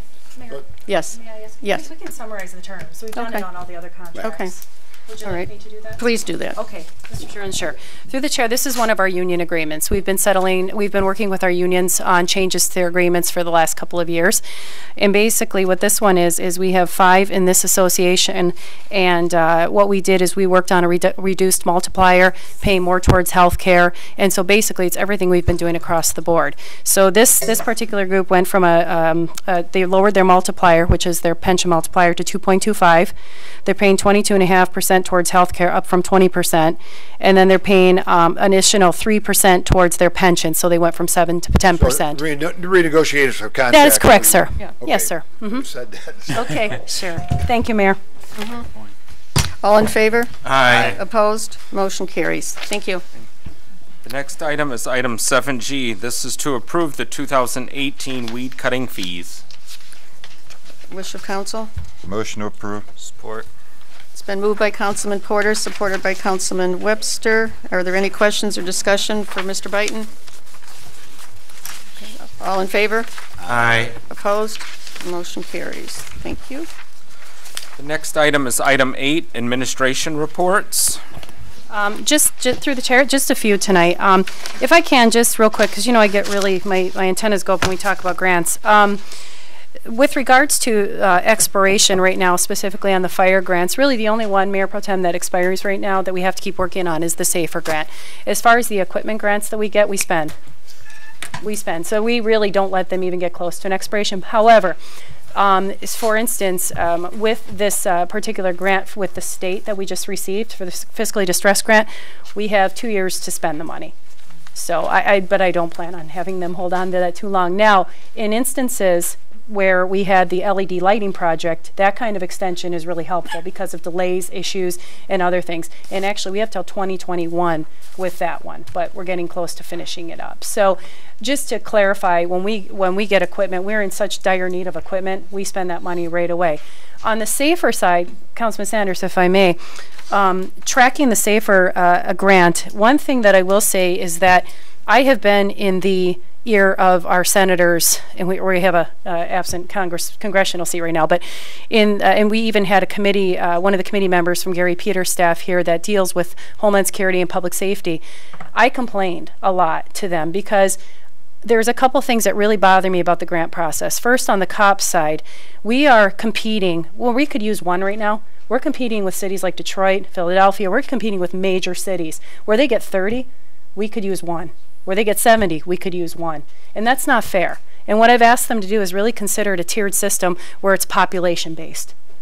Because I think that's only fair to make sure that the money's being expended appropriately and it's being in a fair way. And so I've been barking up this tree for a couple of years. On the SAFER side, what bothers me about the SAFER grant is that while it's very helpful, we're a revolving door. We're a training ground with SAFER. Because what happens is you're not going to get people here for 2 years. The length is too short. They extended it to 3 years now, and they're planning on investing in SAFER. But again, the problem is 3 years isn't even enough.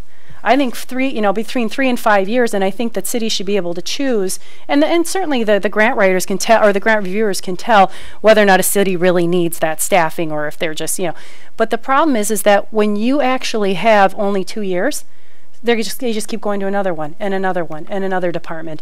And so what I've complained about is that they're actually adding to the problem by not extending that time frame.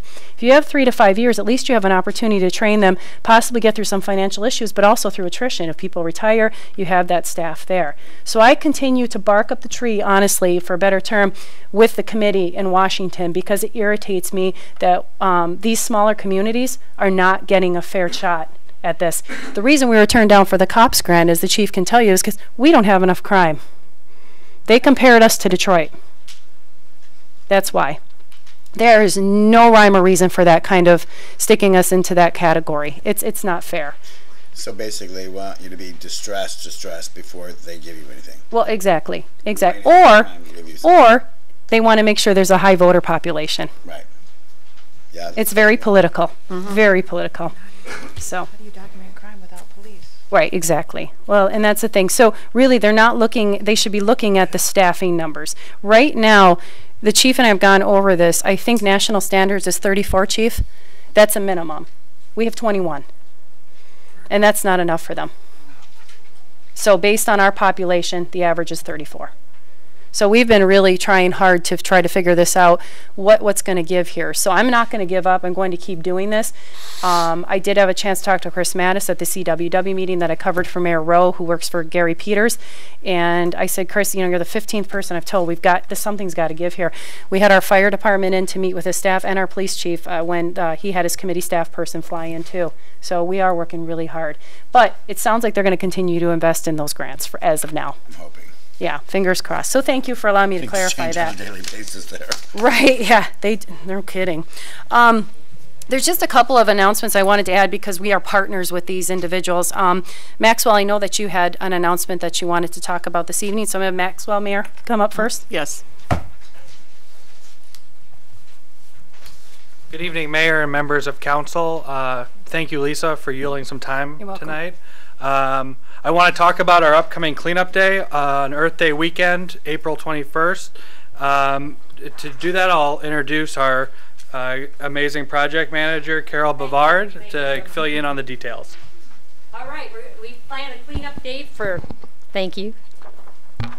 Yeah, Saturday, April 21st. Please mark that on your calendars. And as you can see on the very top of our our poster here, it says volunteers needed. So we do need volunteers for this. It's going to be an opportunity for everybody in this room to come out and help us make Wayne a beautiful city.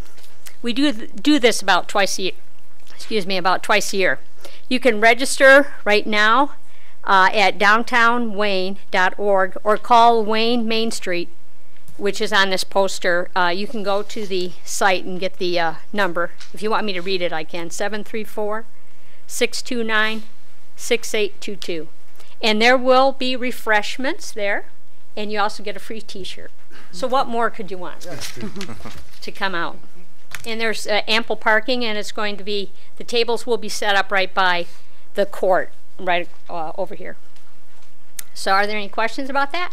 I do have one question. This will be in the downtown area. So what streets to what boundaries are you looking at cleaning?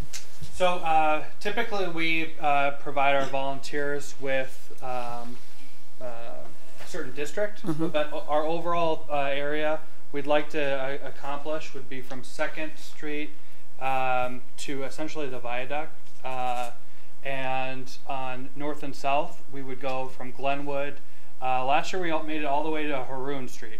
So we'd like to accomplish that area again this year. Okay. All right then. Well, thank you very much. All right. Thank you. Okay. Yes. Sorry. Just curious, but could you please come to the microphone?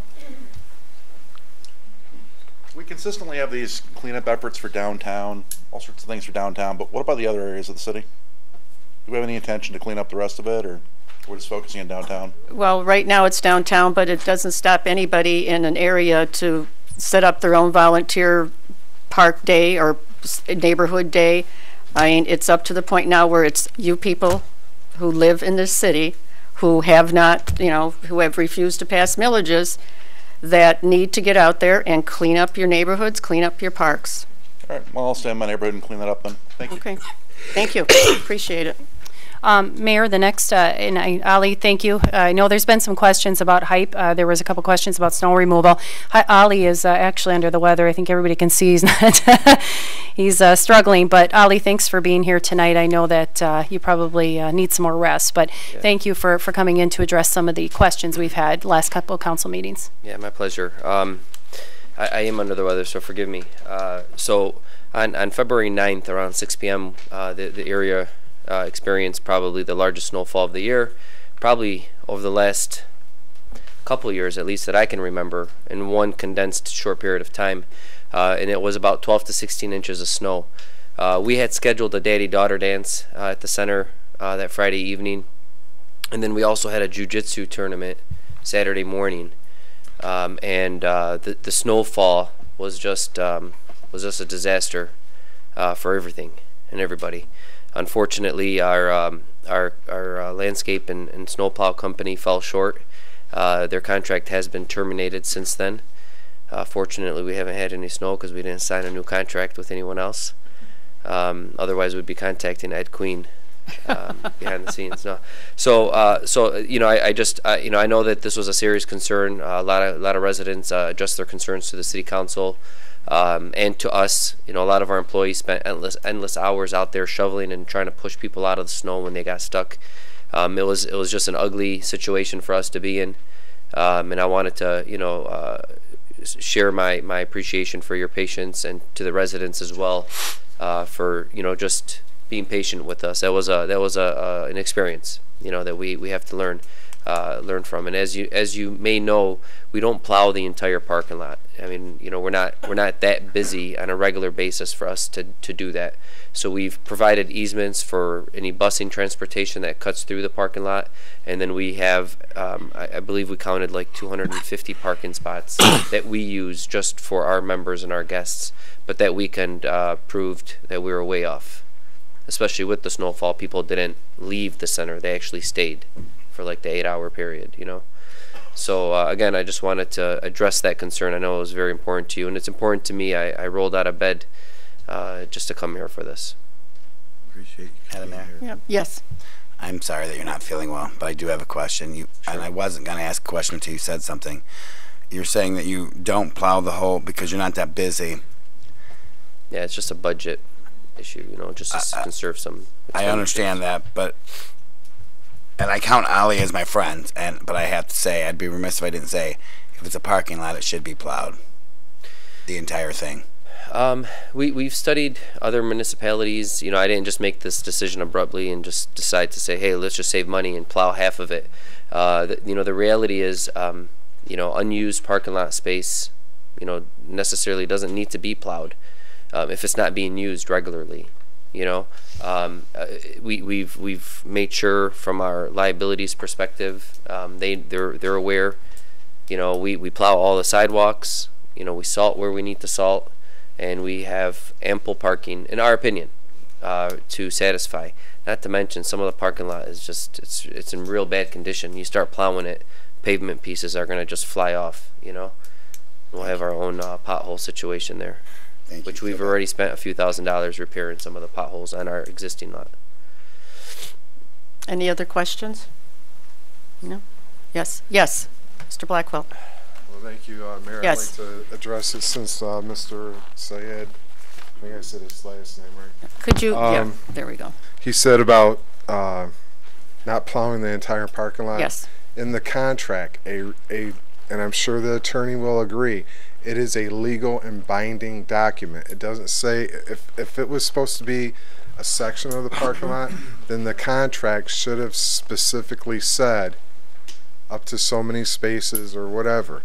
And just to let you know, and I'm not hell bent on this gentleman, but being one of his landlords, I find it offensive, and this was passed on to me back in 2016, and it's from Ali Syed, and it says, it seems you like to talk from ass and pick fights with people you don't know. I would seriously consider being more careful, because I'm sure someone, or actually more than one person, can cause you grave damages to your already crappy reputation. Please, a point of order has been called, please. I have the floor. You have the floor, but please, remarks like that are not permissible in here. Exercising my First Amendment not constitutionally protected then right. That is an issue you have to take up with Mr. Syed outside in the hallway. I did take it up officially with the police department back on July 22nd, 2016. And it was handled then. Well, according to the contract, again, like I said, and I know the city attorney can look over the contract, because if it was supposed to be specific area of the parking lot, there I've driven past and fire exits, the door that faces Annapolis was blocked. Okay, we will look into that. I'd like to know, I know you can't answer it now, but being a non-for-profit and we're paying $144,000 for them to occupy our building, I'd like to know when was the last time council did an audit, and is what he is paying himself. Is he paying himself as a CEO for a non-for-profit? Thank you. Thank you. Okay. Okay. All right. Actually, I'm going to add Lynette real quick, too, because she had said she has a brief presentation, and Lynette is obviously one of our community partners with Healthy Wayne as well, Mayor. Thank you. Hi. Good evening, Mayor Rowe, City Council members. Lisa, thank you for adding me to the agenda. Of course. I'm going to be very quick. I know it's getting late. I just wanted to announce that we are having a Healthy Wayne Coalition meeting on this Thursday, and that's the 22nd. We will be meeting at Hype Recreation Center at 8:30 in the morning. We have a light breakfast starting at 8. We meet until 10. I want to invite all the council members and the community. Healthy Wayne is a partnership between the City of Wayne and the Wayne Westland Schools and Beaumont Health. It is there for all people who live, work, or play in the city. So I'd like to also invite you to join us on April the 25th for our Healthy Wayne, the 3rd annual Healthy Wayne Community Walk. And the walk is designed to encourage people to exercise, to take some part of your business day, your work day. So that with that in mind, we're going to be asking people to walk with us for about 0.75 miles, which is not even a full mile, 3/4 of a mile. Mayor Rowe has graciously agreed to lead that walk. So I do have some flyers to encourage people to join us, and it will be at the midday from 12 noon, and we'll be gathering at 11:30 in the morning. starting registration. We'll be encouraging people to join the walking club, which is a free way for people to help folks in your workplace to start walking and make it a part of their day. I also have some Healthy Wayne flyers to share with people, and I'll leave these with you. Thank you very much. Thank you, Lynette. I'm not reading that. Okay, thank you. Is there anything else? Just one more thing, Mayor. I'm sorry. I really need to just say, you know, obviously we're all struggling to make a lot of the tough decisions here. We're going through budget talks right now. We're realizing everything that's happening. Many of you have gone to the police department. You've talked to the chief. You've seen the struggles that we're facing. We're doing a lot with very little right now. And I just want to thank, you know, Ed. I just want to thank you for putting that presentation together with your group. I know it's taken some time, but it does give, I think, a great evaluation to the, you know, gives a good perspective to the council on where our parks are at and the fact that you do really have your finger on the pulse. So please, you know, thank the team. Lori, Brita, Chief, Matt, we've been in that room locked for weeks and weeks and hours talking about this marijuana ordinance. I just want to thank the staff as well, because we've spent a lot of time, you know, really going over this, and you know, we didn't go into this conversation lightly. We took in everything, you know, you could imagine, from the public safety side to, you know, the planning side to how much the staff could handle. So a lot of work actually went into this paperwork. So I just want to thank them for the camaraderie and the teamwork. And then, Council, I sent you a week ago, and Mayor, thank you for allowing me to, you know, actually it was great. I got to attend CWW, it had been a while. But I did send the Council, I hope you had a chance to read that email on all of the provisions the state's putting in place through these legislative bills that are going to create a ton of work for this staff moving forward. I have never seen anything like that in my entire, you know, legislative career, to be honest with you. And the state oversight that's going to start, having us go door to door to figure out water and how many people in the house, how many kids, how many are elderly, who's sick, who's been, I mean, how do you do that kind of census with the staffing that we have? They're not taking in consideration what is going on at these local government. And it infuriates me, because they don't understand local government whatsoever and the struggles that we are facing. They're passing all their budgets with flying colors, and we are struggling to try to keep up with all of these things. So basically, I've told the staff, look, on these unfunded mandates, I realize we're probably going to get in trouble. That's why we have Brita here. But do what you can. If they don't give you an extension, well, I'm sorry, but you can only do what you can do. And I know Mike in engineering, I know Ed, you guys have been hit really bad with a lot of this, and they have been, you know, the voices of reason, but unfortunately not everybody is like us yet. And until they get to this point, they're not going to realize what it is to struggle. But this staff across the board, everybody puts in 1,000%, and they're doing everything that they can. And I'll tell you something, your city still looks great despite the fact, because they have a lot of pride. So I just want to say thank you to them, and I want to thank the council for your support. And, you know, let's just keep working together and try to get through all of this, and let's just continue to be a consistent voice on this funding issue. Something has got to give. So I just want to say thank you. Okay. That concludes, Mayor. Okay. Thank you. The next item are citizens' comments or requests on items not on the agenda. Citizens are to limit their comments or requests to 3 minutes. The City Council asks that if you do have a question or concern, to bring it to the attention of the appropriate departments whenever possible. If you feel that the matter has not been resolved satisfactorily, you are encouraged to bring it to the attention of the City Manager, and if still not resolved satisfactorily, to the Mayor and the City Council. The Mayor, the City Council, and the department heads may not respond to questions at the meeting, but will respond by the next City Council meeting or as soon as possible once they have looked into the matter. Yes, Mr. Amos.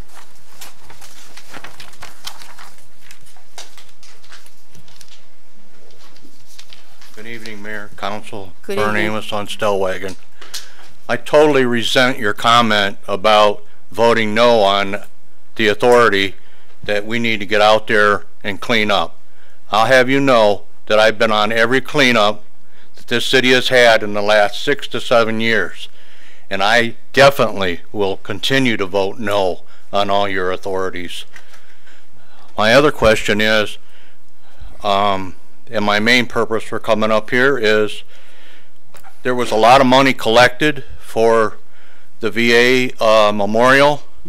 I'd like to know where we're at with that. The last I heard, we had hired an engineer to do some studies on it. I also heard that there was going to be a committee formed to work on that project, and I haven't heard any more on that issue either.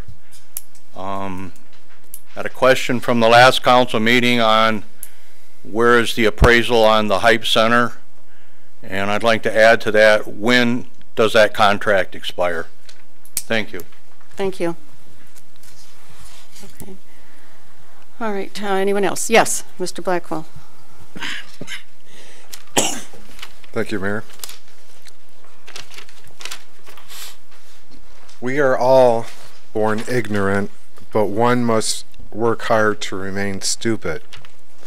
At the last council meeting, one of the sovereign people rose to speak about the recall issue.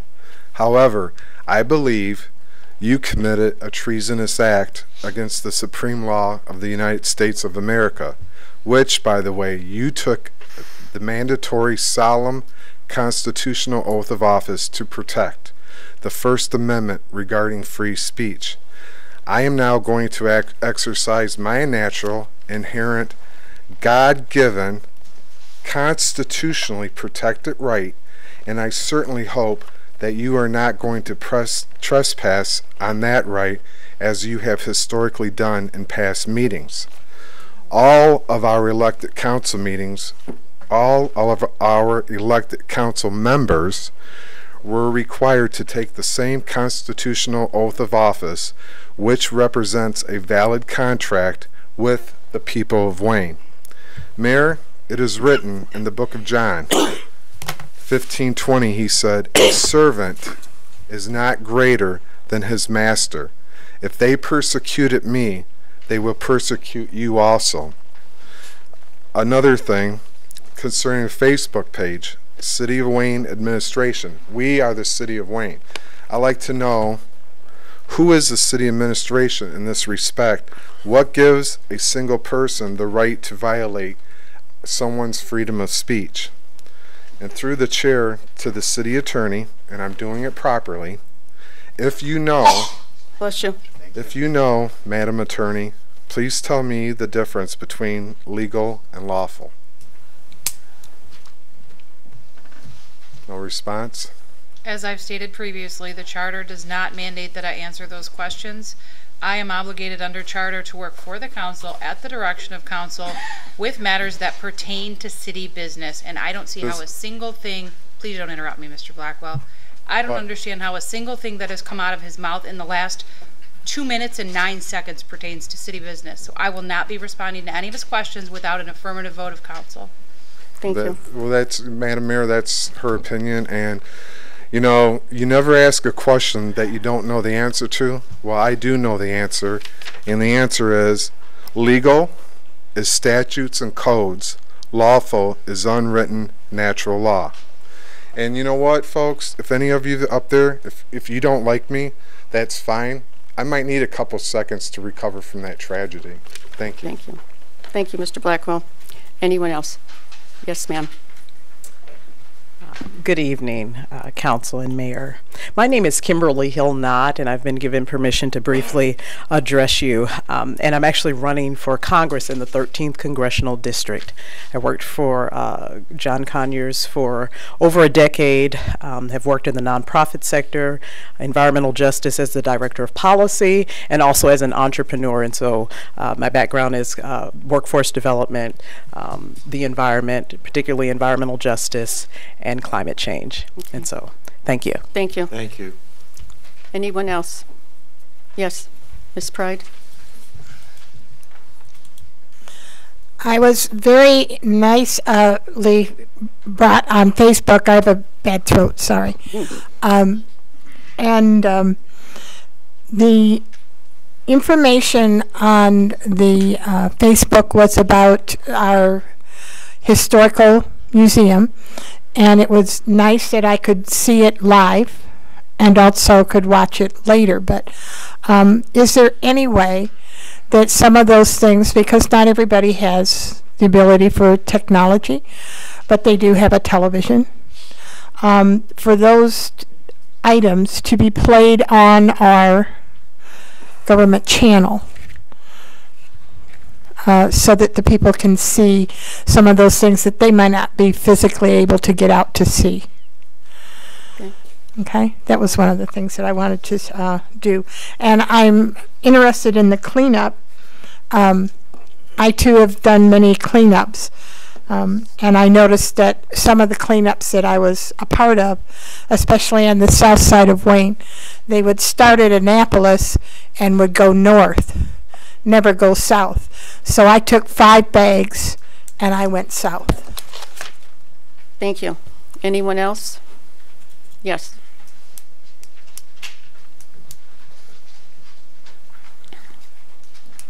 Start by giving a few thank yous out. Councilman Porter consistently is on Facebook answering questions from citizens. When he doesn't have an answer, he goes out of his way to find it or get in touch with people who do have it. A lot of us really appreciate that. Thank you, Tom, or Mr. Councilman Porter. Councilman Reza, the Wayne Dispatch, we love getting that in the mail. It's a high point for a month. We get tons of other junk mail. That's not. The Wayne 100 is a great project. Thank you for being faced for that. And thank you the other day for being on Facebook when that 58-year-old woman or widow needed help. Councilman Miller was out landscaping near the sign on the west side of Wayne coming into town. Not his district. Didn't have to do that. Nobody paid for it. It was all out of his own pocket to do the landscaping. Made it look a lot better. Thank you for that. And Councilman Sanders, you stood up a lot of the time for us when anybody else in the council wants to tell us to be quiet, go back to our seats, talk in the hall, that kind of thing. We like that. And the 4 of you combined ask more questions and better questions than everybody else up there. Really appreciate that. Hope it stays that way after May. I think we're doing a real disservice by not conducting business until May 17th. At that point, we're going to have 3 people asking questions if it goes one way, or the same 4 going the other. When I conduct the business of the council right now, that's on item 7F. On the marijuana licenses, we've currently got 4 out-of-town couriers based in Canton, Belleville, and Ypsilanti that deliver into Wayne. Are we licensing those, or are those just done out of town? Get that answer next week, or next meeting. And on item 7D, it's great we're getting a grant for an ambulance, but it sounds like we're going to have to pay some more out of pocket for it. If we do, are we paying more for the difference in the ambulance's cost than we would to maintain the current ambulance? That's all I had. Thank you. Thank you. Anyone else? Yes.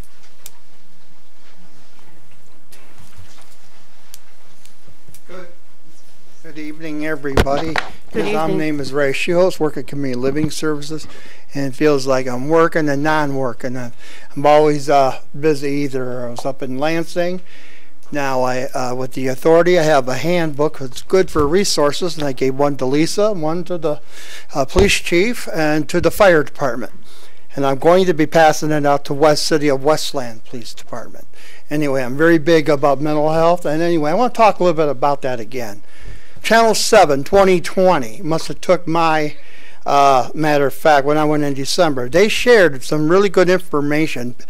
It's time that people start having a conversation, because it's a hidden stigma. Because it could be someone in your family. It's very important. And there's people out in the street that do need help, don't know where to go. So I gave a book to her, and hopefully she will share it with you guys here. And I will be taking this like to Livonia, a matter of fact, Redford, and like I said, I'm going to be calling one of the I know the couple police officers there at Westland. I will be meeting with and giving them this book, and it's a very it's a very helpful tool. And we need to start having this conversation. Why don't we talk a little bit about Channel 7? I'm really happy how they really talked about recovery. Recovery is, people can recover in treatments. And number 2, drug addiction is the biggest thing right now. And other things about the mental health and conversation like potholes, I thought that was a very good conversation that Oakland County we need to make a better awareness of this. It's very important because you don't know. Tomorrow morning, you can wake up with someone in your family. I'm just saying, it's just a good learning experience. Because years ago, we didn't have the stuff that we do now. And a lot of people don't know about resources. So please, you know, Lisa, pass that information around for you. Thank you. Thank you. Anyone else? Yes.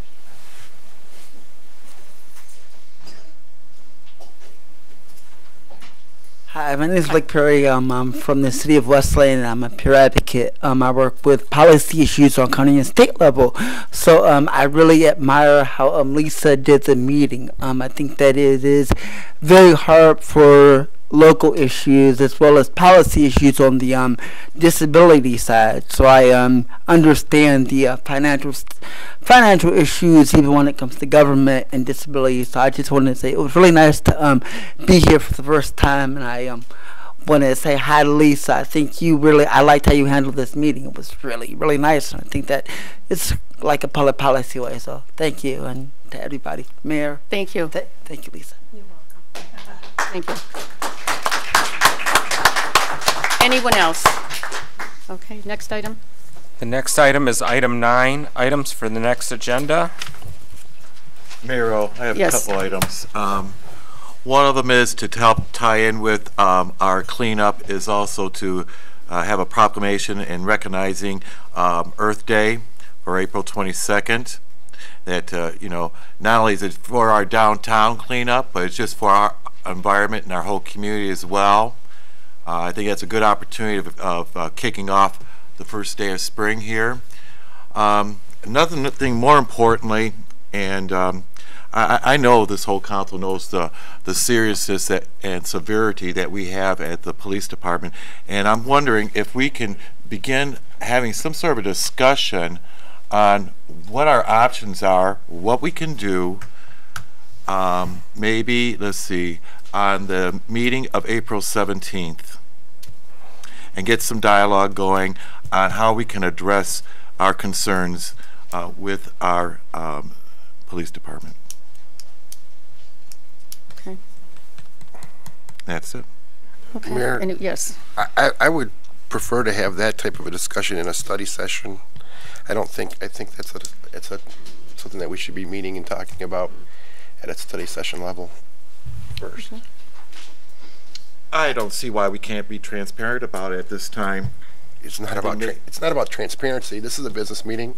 We're talking about coming up with solutions, I think, and then to bring it to the council. I think that this isn't the meeting for that. I think it's a matter of we need to be doing that kind of stuff in a study session.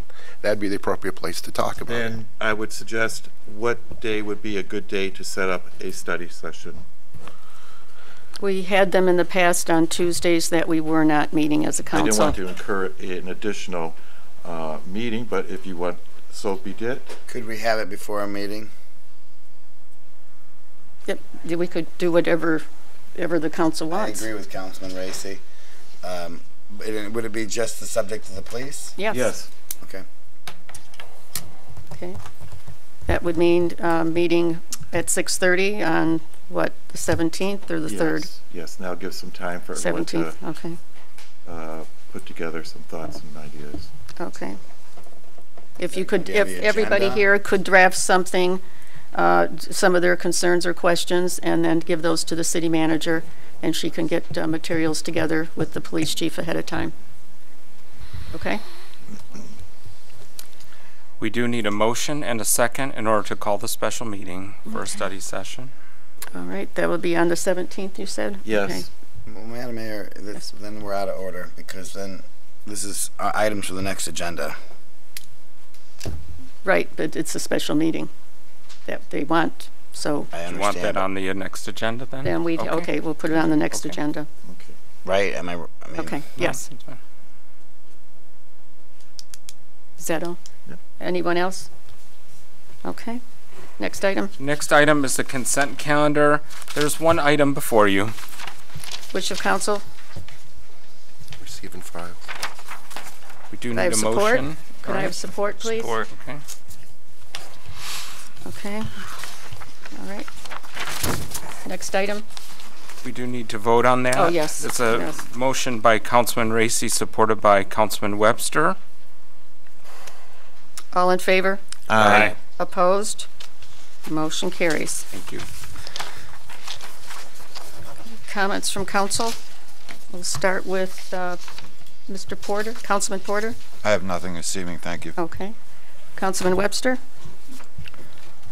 Obviously, Main Street's already talked a little bit about the cleanup on April 21st. I just want to reiterate that everyone should come out if they can and help clean up the city. You know, to the mayor's point, we should be getting out and getting more parts of the city, not just when this is organized. We should be getting together with our neighbors and taking care of our local parks and things of that nature. And then finally, I seen this posted online before I came in, and I printed it out because I wanted to read it because it was something positive about not only our staff but our police department. And I'm not sure if they've seen it. I just wanted to share it with them. I'm not going to say who posted it. I'm just going to read what they wrote. Today I went to pay my water bill. After closing my car door, I noticed my car keys on the front seat. I went in to pay the bill, and the person at the desk called the police to see if they could help. They could only help if it was a child or a pet in the car. They offered to drive me home to get my house key. I stepped out to get out of the way of those paying, and I went over to the other window to call road service. The woman there offered me a ride home and then brought out a chair for me to sit in while I waited. The police came in to talk with a resident about a concern he had, and they were very professional in talking with him. The staff were friendly and managed to chat with people who came in without holding up the line. We have terrific people working for our city. You know, so I just, you know, you see a lot of negative stuff online, and it's nice to hear something positive about the staff and a positive experience, not only about those that work here, but our police and everyone else. So I just want to give everyone a little kudos. Thank you. Councilman Sanders? Yes. A couple things. There is a piece of property at the corner of Phyllis Street and Wayne Road. It's a vacant property or unbuilt property. The residents in the area contacted me and wanted to know if we could get on those because there's broken glass, broken bottles, broken everything, and with all the that's where the kids meet at, for Catch the Bus. If we can get on the people to clean that up or build the property, perhaps. Lights in the trail parks. Are we looking at doing something with that? And if so, are we going to take them down? Are we going to reinvest in the lights? Can we look to see if there's some grants that, or distress, I don't know if that's something we'd get from Distressed Cities, but because I think it's the safety aspect, especially for the businesses and the residents that butt up against the trails, it's ugly down there. I want to thank the council this evening. There was, when we were debating the medical marijuana ordinance, it probably looked ugly to people out there. And people said, well, why didn't you just vote for that in the first place? I heard that. It shows what democracy looks like because we don't talk about these things outside of the public square. And I wanted something more than what they obviously wanted. And obviously Councilman Gabriel wanted something more than what I wanted. And it's an issue that the reason why I feel the need to explain why I changed my vote in the end wasn't that I changed, I just wanted more. And figured this was the best that I was going to get, and it's called compromise. And so that's why I changed my vote. And I want to say I appreciate the fact that people held strong to what they believed. But in the long run, that's what democracy looks like, and I appreciate all of that debate. Okay. Councilman Gabriel. Thank you, Madam Mayor. Just a couple things I wanted to talk about. First, to the Main Street and the lights in Derby's Alley. I saw those the other day, and it just looked amazing. So glad to see that there. It lit up the area very well, almost making it a usable, viable area in our community now at night as well. Also, too, I want to encourage residents as we're coming up to the budget season to start thinking and reaching out with ideas that you might have that will help the city, both by way of expenses and revenues. I, as you know, favor more on the side of revenue, trying to generate something on that aspect, because that's what's actually going to sustain and build our city. I am not sure on how you feel other council members are with coming forth with the ideas, but I encourage all ideas, whether you feel it's, lack of better terms, irrelevant or not good. I encourage you to bring it up because it could spark a conversation or a thought. As you can see, sometimes conversation does spark additional questions or ideas. So again, I just encourage everybody at least to reach out. If you don't feel comfortable, feel free to reach out to me specifically. I'll be more than happy to entertain any idea. With Thank that, you. nothing more. Thank you. Councilman Racy? Thank you, Mayor. I have a few things. First off, I have a question that I don't expect her to answer tonight, but I'd like for the council to give in some information. I've noticed on Facebook that there's our city and other communities in the area where people are now using the city's logo within their Facebook pages, and it makes it look like they're officially running a page by having it there. Is there anything that we can do about that? Is that an issue? Do we have, because it's our logo? And if you want to talk offline about that, I can explain some more, and I have some samples I can give you. The next thing, and I believe it'll be the next meeting, they were supposed to be delivering it this week from the Macon Transit Commission. Which I currently am on and the chairperson for. At our last meeting, Canton has asked to rejoin Macon Transit, which has to be voted on by all 4 of the communities to accept them. I think it's a good idea. It'll expand our reach for our residents, 36 square miles, and allow them now to go to Canton, which used to be part of it, but they got out of the system a number of years ago based on the system was not being run properly. And in the last 4 years, it's now been running in the black instead of the red. So I understand why, after being on the commission and seeing what was being done, I understand why Canton got out. Now they're willing to come back and work together again. And I think it's a great idea. Expand the service, and it'll be at no cost to the citizens of Wayne.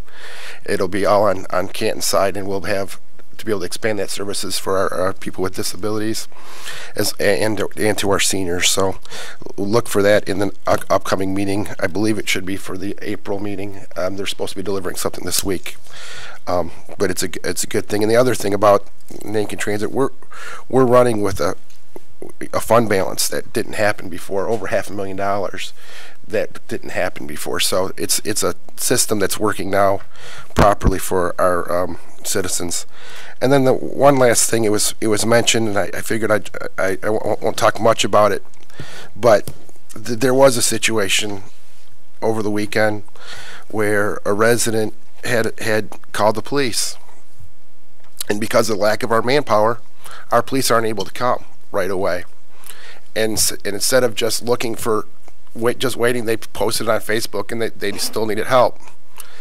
I saw that. I called our police department to just verify that that was a real call. It was. They were able to help, and we were able to get the situation. But when people see stuff like this on Facebook, please don't go after the person that's posting this stuff.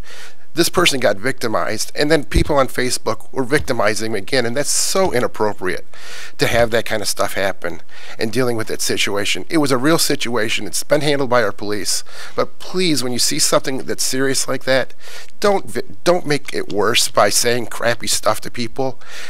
This is a community that we're trying to help and build each other up. It was a bad situation, and we were able to deal with it, and hopefully we'll be able to solve the issue.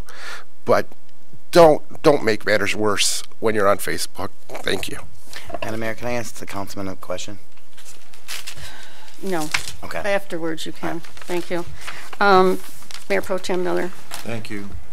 You know, it's not funny, but for the last 6 weeks, that's why we keep circling around about the police department. And I know we all up here know the seriousness that we have, the issues that we have in our police department with being understaffed and deeply over-fatigued workplace. And these guys and gals are second to none in any other municipality around here. And I got to get this out and say it, because I think the community is very important for you all to know this. What we know, we need to convey this to you, okay? They've held off a lot of liabilities, and it's because of the professionalism that they carry. They are #1, without a doubt. We talk so much good about them, but we need to start backing them up.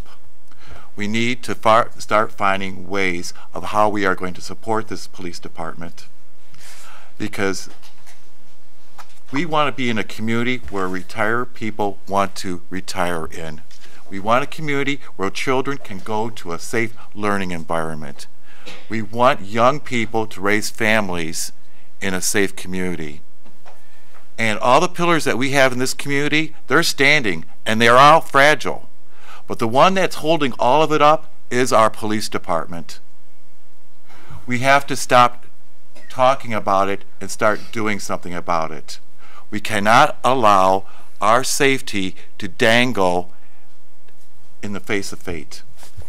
We need to start thinking about what we're going to do for them and how we're going to protect and keep our community safe. I don't know the answer to that, but I'm reaching out to you to take serious consideration of something particularly to support our police department. Because if we don't have them, we really don't have a community. I'm just being very straightforward about this. We have a lot of underlining criminal activity going on below us that we don't have the manpower to address or handle. We have good citizens like Kathy and Vern out every day, as well as the others. I appreciate it, but it's not going to cut it. It's not going to keep us safe. So I am imploring upon my community, my administration, the council, we've got to seriously take a look at this. We're now going to start embracing a new industry in this community. We don't know how we're going to handle it yet. I hear left and right about the police department. I want to do something for a change for them, and I need your help. So that's what I am asking. Contact us, give us your ideas, tell us how important is safety in your community, and what are you willing to financially support to keep it that way. Thank you. Thank you, Mayor Pro Tem. I would just like to announce that the NAACP Western Wayne County Branch and Beaumont Hospital is presenting March into Spring Community Health Fair. It's going to be held at Hype Athletics, and that is Friday, this Friday, March 23rd, from 11 to 4 p.m. And there are free health screenings, blood pressure, weight, stress management, cholesterol check, health fair, blood pressure, let's see, blood glucose, breast cancer registration, cholesterol testing, stroke risk assessment, Medicaid enrollment, all types of things are going to be available to those that wish to attend. There is no cost, so I will leave this here if anybody's interested. But again, it is this Friday from 11 to 4 p.m. at Hype, and I'll have the city manager put it on our Facebook page, so it'll be available there. Also, today, I was able to attend the spring ministerial breakfast and information sharing meeting. The new superintendent of Wayne Westland Schools, prior superintendent, used to hold these meetings every semester, and Dr. Holt has continued that same avenue. So I attended today's meeting, and it was very, very good. There were all types of churches, all denominations were present, their ministers and such. We had the various principals from the schools, and what it was for, it's to help the school district. The school district needs your help. They have need for readers to come in and read books to the children. This month is National Reading Month. So if you have, 30 minutes, an hour, contact the administration office and just say, I have time, I'd like to read at whatever school might be close to you. They will put you in contact with someone. They need to have people other than those people that are supposed to be there, so that the students can see that other people do care in the community. And one thing that you will all be aware of is when we had the incident at Wayne Memorial High School with the threat of a possible shooting. It was at times very contentious between the district and our administrative department here. We were accused of not assisting, which was not true. And we've had some meetings with the superintendent back and forth. The chief and I met with her, and she's, she understands our plight. And what the chief did, he can't provide a school resource officer. We don't have a body to do that with. They can pay all they want. We don't have a body. It means we take a car off the road, which we can't do. So what he has done, though, is every shift, an officer does stop at every school in the city of Wayne, whether it's a parochial school, the Lutheran school, the public schools, and walks through the building. And she told me today how grateful she was for the chief to understand their need, and how, I mean, there just were not enough words that she could say how grateful she was for the chief seeing the plight and yet, doing what he can do. And it's hard. You're taking a car off, but they're doing it. And she really appreciated it. And it was interesting because she said last week when it started, she had parents calling saying, my child called and said the police officer is walking through the building. I'm going to come get my child. And she had to say, no, that's normal now. We're going to have police officers different times throughout the day, but the children are going to see that we care and we are doing something about it, which is so important. And they're going to be reaching out more. They're going to be having more publicity about this, where they want people, different careers, different paths, to go to the school and meet with these children and talk to them and let them see that there are things that they can do and ways to prepare themselves for various careers down the road. The Career Tech Center needs help all the time. They're down teachers. He's losing people through retirement. So they're going to be needing some teachers there at the Career Tech Center. So there's all kinds of things. Just go online. Check out the Wayne Westland Community School District website. It's a great tool to look at. It gives you a lot of good ideas and ways to assist the school. Because in my mind, and Superintendent Holt agrees, you have to have good schools for good communities. If you don't have a good community, you're not going to have a good school. So we're one and one. We've got to work together. And she's very appreciative, and I just really want to say thank you again to the chief. I called him when I left that meeting and told him, because we've been taking a hit, and he was very appreciative of that. So anything else? No? Move to adjourn. Okay. All in favor? Aye. Opposed? Thank you. John?